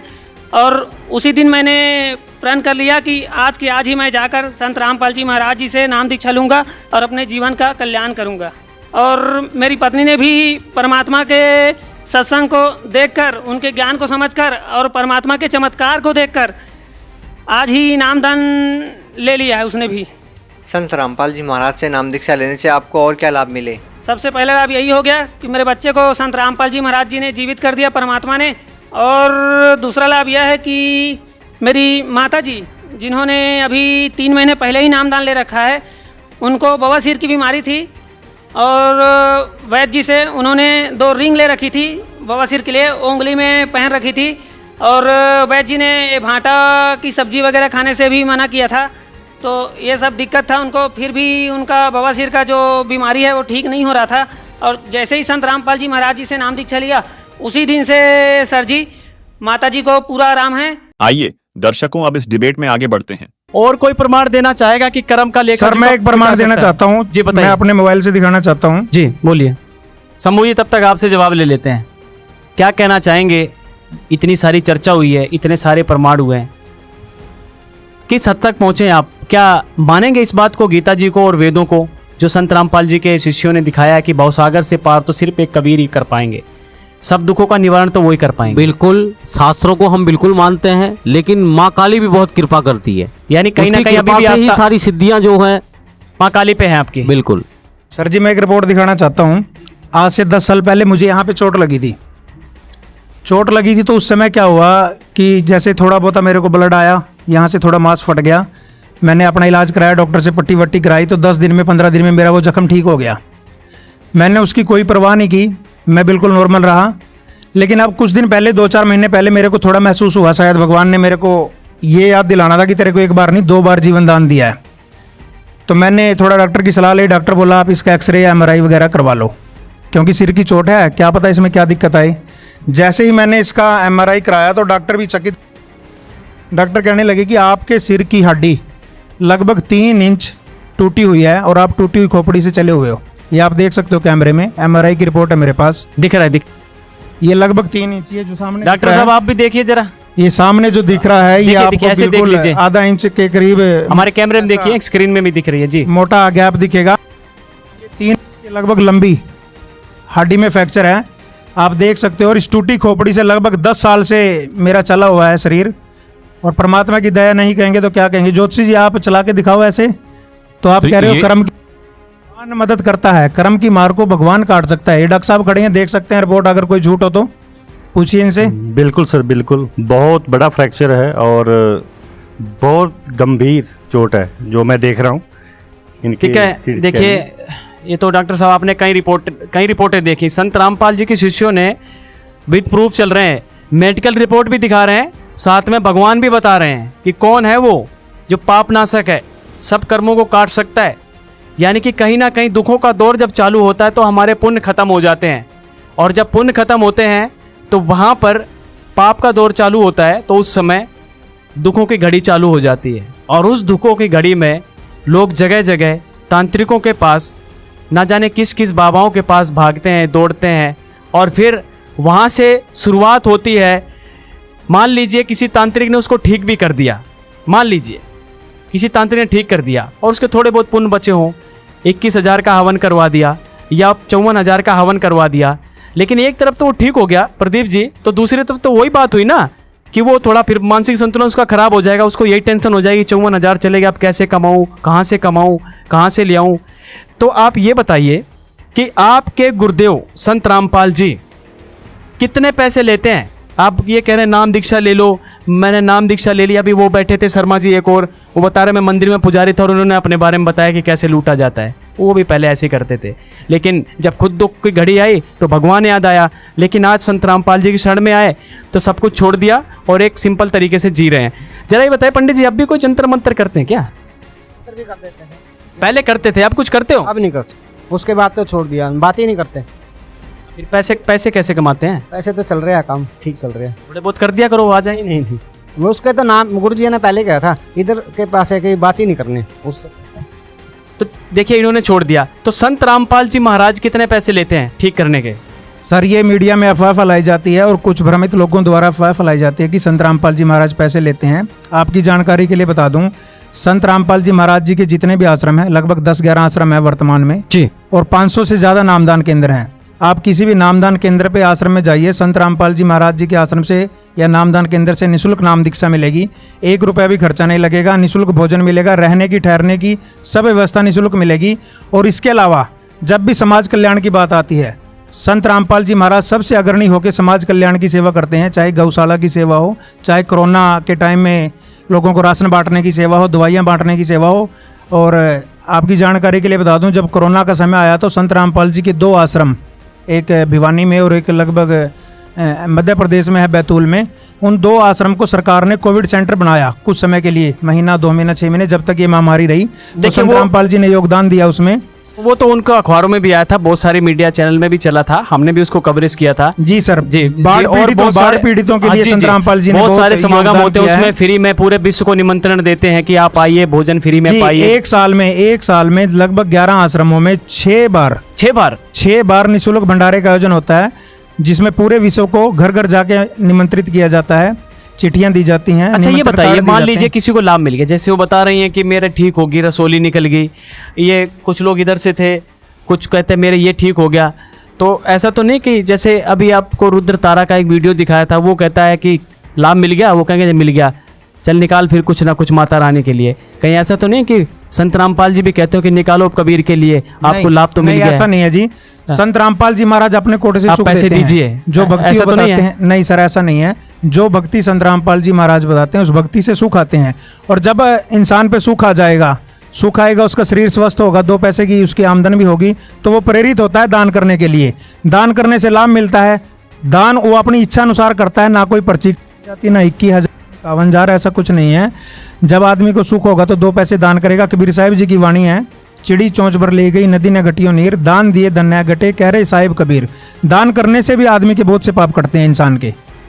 तो संत रामपाल जी महाराज किसी की कोई पर्ची नहीं काटते, किसी से कोई पैसा नहीं लेते, अपनी इच्छा से कोई दान पात्र में डालना चाहे 1 रुपया डाले चाहे ना डाले, किसी के कोई बाउंडेशन नहीं। और मान लो कोई ना डाले तो मत डाले।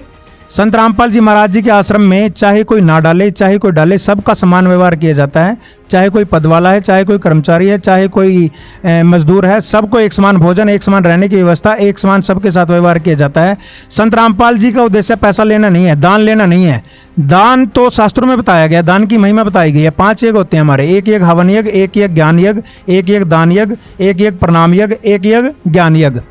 तो ये जो 5 यज्ञ हैं, इन यज्ञों के करने से ही मनुष्य का जो उद्धार होगा, आत्मा का कल्याण होगा और पुण्य बनेंगे। ठीक है, बहुत कुछ आपने बताया संत रामपाल जी के बारे में। समाज सुधार में वाकई में उनका बहुत बड़ा योगदान है। सबसे पहले समूह जी आपसे कुछ विश्वास हुआ, क्या कहेंगे? तो थोड़ा बहुत हम लोग इनकी बातों को सुन रहे हैं, थोड़ा बहुत सुन रहे हैं। शास्त्री जी आप बताइए।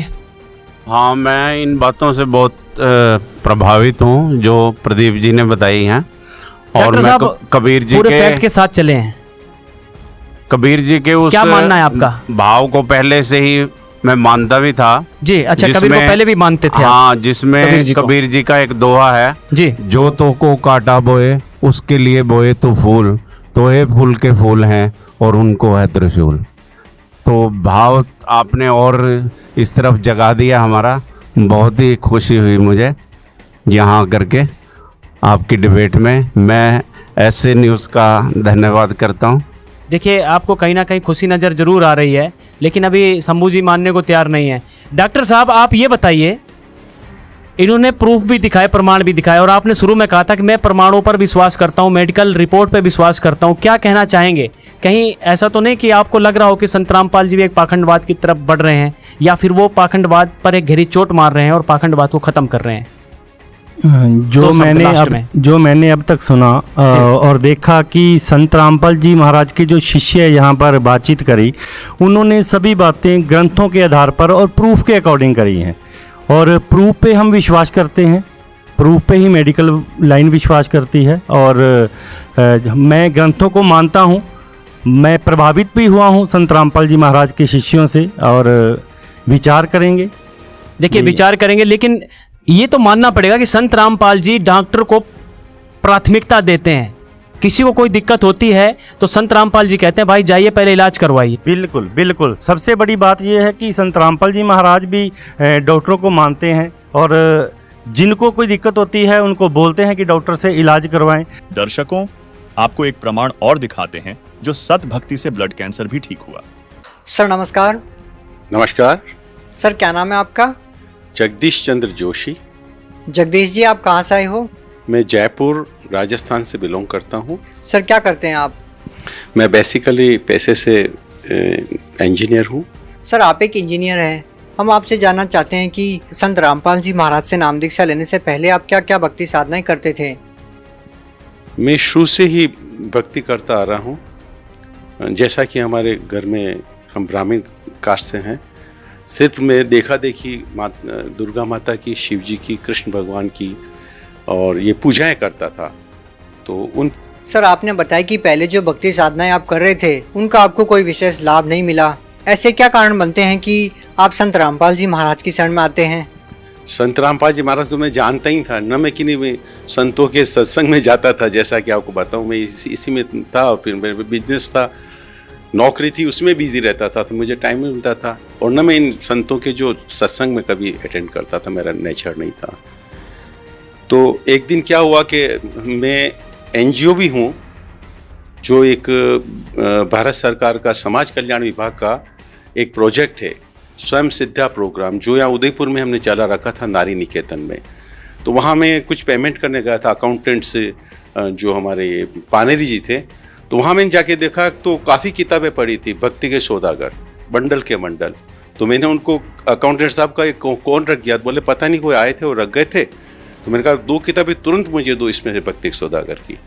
जब वो भक्ति की सौदागर किताब मैंने घर पर जाके पढ़ी तो मेरा दिमाग ही ख़राब हो गया। मैं डरे हो रहा हूँ, अभी तक मैंने ये क्या किया, मुझे कुछ करना तो और था, और गीता को और वेद के साथ मैं कुछ कर ही रहा हूँ। मैं तुरंत वहाँ फ़ोन मिलाया, जो उसमें नंबर दे रखे थे कि साहब मैं आना चाहता हूँ, ये जानना चाहता हूँ, ये भक्ति का सौदागर किताब पढ़ने के बाद मेरा दिमाग ऐसा हो रखा है, मुझे तुरंत मिलना चाहिए, इसका पूरा फायदा उठाने का। तो बोले आप, उन्होंने मुझे रास्ता बताया, तो मैं वहाँ पहुँच गया। उसके बाद मैंने ये सारी जानकारी ली, तो मैं तब से नाम ले लिया, मुझे गले उतर गई बात सारी। सर, जैसे कि आप एक इंजीनियर हैं, बात करें हम संत रामपाल जी महाराज की, तो वो जेई विभाग में एक इंजीनियर रहे हैं। आपको संत रामपाल जी महाराज के ज्ञान में ऐसा क्या लगा कि उनको आपने एक पूर्ण गुरु परमात्मा के रूप में माना? संत रामपाल जी महाराज के चरणों में जाने के बाद मेरे को अनेकों लाभ हुए, जो गिनूंगा इतना टाइम नहीं, लेकिन मुख्य बात बता रहा हूँ मैं आपको कि मुझे ब्लड कैंसर था। कैसे हुआ कि मुझे पता नहीं था ब्लड कैंसर है। उदयपुर में मैंने चेकअप करवाया तो ये वाइट सेल्स होते हैं, वो हैं जो 60,000 थे, जबकि होने चाहिए 10,000। उसको CLL भी बोलते हैं उस बीमारी को, जो उसका मतलब होता है ब्लड कैंसर। तो यहाँ कहा गया था आप तुरंत जाइए टाटा, बॉम्बे में टाटा हॉस्पिटल में ही इसका कंफर्म होगा, ना इलाज नहीं होगा, वरना तो आप शॉर्टली आपकी डेथ हो जाएगी। तो मेरा लड़का मुझे वहाँ लेके गया, तो वहाँ पर सुमन नाम की, जो सुमन खरे हैं कोई इसकी स्पेशलिस्ट, उसने देखा किया। तो उन्होंने कहा कि भाई अभी तो स्टेज ऐसी है कि आपको हम ऑपरेट नहीं कर सकते, ना थेरेपी दे सकते हैं। तो फिर मैं आ गया था, और जब कहीं मैं ठीक नहीं हो पा रहा था तो रामपाल जी महाराज के आश्रम में गया बरवाला में, और वहाँ उनसे मैंने नाम दीक्षा ली। तो नाम दीक्षा लेते ही 15 दिन के अंदर मैं बिल्कुल नॉर्मल हो गया था महाराज की कृपा से। सर, और क्या लाभ मिले आपको? इसके अलावा तो काफ़ी लाभ हुए, मैं क्या बताऊँ। अभी मैं कुछ दिनों पहले स्कूटर पे यहाँ दूध तलाई झील है, वहाँ अपनी ये जोत करते, उस जोत के बाद जो जलती बाटी बहाने जा रहा था वहाँ, तो सामने से कोई लड़का आ रहा था 120 की स्पीड से, और मेरे स्कूटर से वो अपोजिट थे, आना नहीं था, बट वो तो काल भगवान ऐसा क्या वो मेरे पे जा गिरा 100, तो मेरे स्कूटर के आगे के पतेड़े वतेड़े सब टूट गए और किक भी टेढ़ी हो गई। मैं उछल के जब गिरा तो मेरे को रामपाल जी महाराज देखे, उन्होंने मेरे हाथ में ले रखा था, और इधर से पुलिस जीप भी आ गई थी, वो हॉस्पिटल ले गए, तो हॉस्पिटल कहा कुछ नहीं लगा इसको, तो हल्का सा स्क्रैच है ऐसा कर। तो रामपाल जी महाराज हमारे साथ पल पल रहते हैं और हमें ऐसे बचा लेते हैं। और तो होटल में मैं जब चलाई थी श्री जगदीश महल हेरिटेज होटल को, उस टाइम में नॉन वेज बियर ड्रिंक सारा दे रहा था, मुझे उस टाइम पता ही था इधर आने के पहले। तो फिर रामपाल जी महाराज ने कहा कि तो बिल्कुल स्टॉप कर दो किसी हालत में, तो मैंने उसी दिन से स्टॉप कर दिया। तो जो मेरी इनकम 50 लाख थी वो 1 करोड़ हो गई विद इन 3 मंथ्स में। तो वो तो परमात्मा ही कर सकते और तो कोई कर नहीं सकता।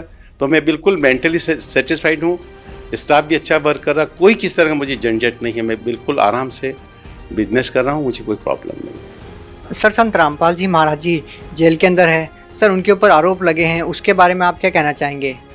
ये सारे आरोप सरासर झूठे, क्योंकि मैं वहीं पर था जब ये कांड हुआ था, 1 महीने तक वहीं था, मैंने सारा देखा है।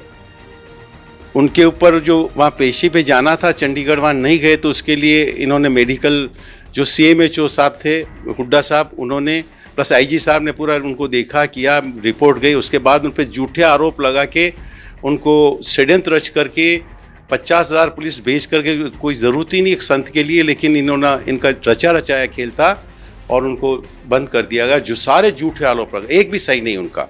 तो दर्शकों, हम आपको यहाँ एक वीडियो क्लिप दिखाना चाहते हैं जिससे आप स्वयं समझ जाएंगे कि आज संत रामपाल जी महाराज जेल में क्यों हैं। आज हम एक ऐसे व्यक्ति की विराट छाया में खड़े हैं जिनके नाम का अर्थ होता है महान। कहते हैं पेशे से वो बुनकर थे, कपड़ा बुनने का काम करते थे, लेकिन अपने समाज के लिए वो ऐसी बातें बुनकर कहकर चले गए कि आज उनके बगैर भारत की कहानी अधूरी है। एक बात और, वे व्यक्ति आज से 600 साल पहले हुए और उनके बारे में यह भी कहा जाता है कि अगर आज वो होते तो ना जाने कितने मुकदमे हो गए होते उन पर। जी, उन्हें कबीर कहते हैं। सर, आप भक्त समाज को क्या संदेश देना चाहते हैं? मैं सारा भक्त समाज है भारत का और संसार का, पूरा विश्व का, उसको यही संदेश देना चाहता हूँ कि जो रामपाल जी महाराज जो ज्ञान दे रहे हैं गीता, वेद, पुराण और कुरान शरीफ और बाइबल से, उसको बहुत ध्यान से पढ़ें, आपको पता चल जाएगा कि रामपाल जी महाराज कौन हैं, कैसे भक्ति करनी चाहिए। कई चैनलों पर इनके प्रोग्राम आते हैं और उसमें आप ध्यान से देखोगे तो पता चल जाएगा, क्योंकि वो तो एग्जैक्टली अध्याय नंबर और मंत्र नंबर बता के समझाते हैं, आपको इजीली समझ में आ जाएगा किसी इसमें ज़्यादा और दूसरी उलझन में पढ़ने की ज़रूरत ही नहीं। जो दूसरे ब्राह्मणों ने उलझा रखा है, शंकराचार्यों ने, काजी मुल्ला ने, वो आपको पता चल जाएगा they have befooled us till today, और अब परफेक्ट ज्ञान मिल गया है तो अपनी मुक्ति 100% निश्चित है। आइए दर्शकों, अब इस डिबेट में आगे बढ़ते हैं। और सबसे बड़ी बात जो मेरे को सामने आई है कि जितना पखंडवाद तांत्रिक या और लोग फैला रहे थे, अब मैंने जो देखा कि संत रामपाल जी के महाराज के शिष्यों से मुझे पता चला कि संत रामपाल जी किसी से कोई पैसा, कोई फीस नहीं लेते, जो मेरे को यहाँ पर देखने को मिला। मतलब आपको बहुत अच्छा लगा? अच्छा लगा सर। देखिए, अब इस चर्चा का जो चर्चा चली हुई थी, अब ये लगभग संपूर्ण होने जा रही है और इसको हम यहीं रोकने जा रहे हैं। लेकिन जाते जाते एक बात ज़रूर कहेंगे कि हिंदुस्तान में पाखंडवाद आज भी चरम सीमा में है। दर्शकों, पाखंडवाद कैसे ख़त्म होगा और इसको जड़ से कैसे ख़त्म करना है, इसकी पहल संत रामपाल जी महाराज जी ने की है। यानी कि संत रामपाल जी महाराज जी ने अपने ज्ञान आधार से बताया, जैसे कि पहले ये शर्मा जी थे, ये भी इन्होंने, अभी आपने सुना ही होगा कि किस तरीके से ये मंदिर में बैठते थे, जब तक पुण्य थे तब तक दूसरों को कहते थे कि ठीक है आइए, और जब उनके पुण्य खत्म हो जाते थे तो कर्म की मार है, ये आप ठीक नहीं होंगे। लेकिन संत रामपाल जी कहते हैं कर्म की मार भी कट जाएगी और डॉक्टर के पास जाइए, वहाँ इलाज करवाइए। और संत रामपाल जी ये भी कहते हैं कि आप डॉक्टर के साथ साथ भगवान का सुमरण भी कीजिए, तो उस सुमरण यानी भगवान की दुआ, उसके आशीर्वाद से दवा पूर्णतः काम करेगी। तो आज के लिए इतना ही, लेकिन जाते जाते फिर एक बार पाखंडवाद में मत फंसिए, अपने शास्त्रों को पढ़िए और डॉक्टरों पर विश्वास करिए। आपको कोई भी दिक्कत होती है तो सबसे पहले आप डॉक्टर की सलाह लीजिए। और अंधकार में डूबते हुए मानव को कौन करेगा भवसागर से पार, ये हमारा टॉपिक था। तो आज ऐसा लग रहा है कि कबीर ही एक ऐसे भगवान हैं जो वेदों में लिखा है, गीता में लिखा है, सभी संतों की वाणियों में लिखा है, जैसा कि यहाँ पर हमने देखा सुना और बड़े हम भी प्रभावित हुए हैं। ऐसा लग रहा है कि वही भवसागर से पार लगाने वाले और सबके पाप काटने वाले, कर्म बंधन काटने वाले वो कबीर ही हैं, कबीर साहिब हैं, वो कबीर भगवान हैं जो पाप कर्म काट सकते हैं, सबको सुख दे सकते हैं। तो इस चर्चा में आज इतना ही, फिर मिलेंगे किसी नए मुद्दे के साथ। दीजिए इजाज़त, तब तक के लिए नमस्कार।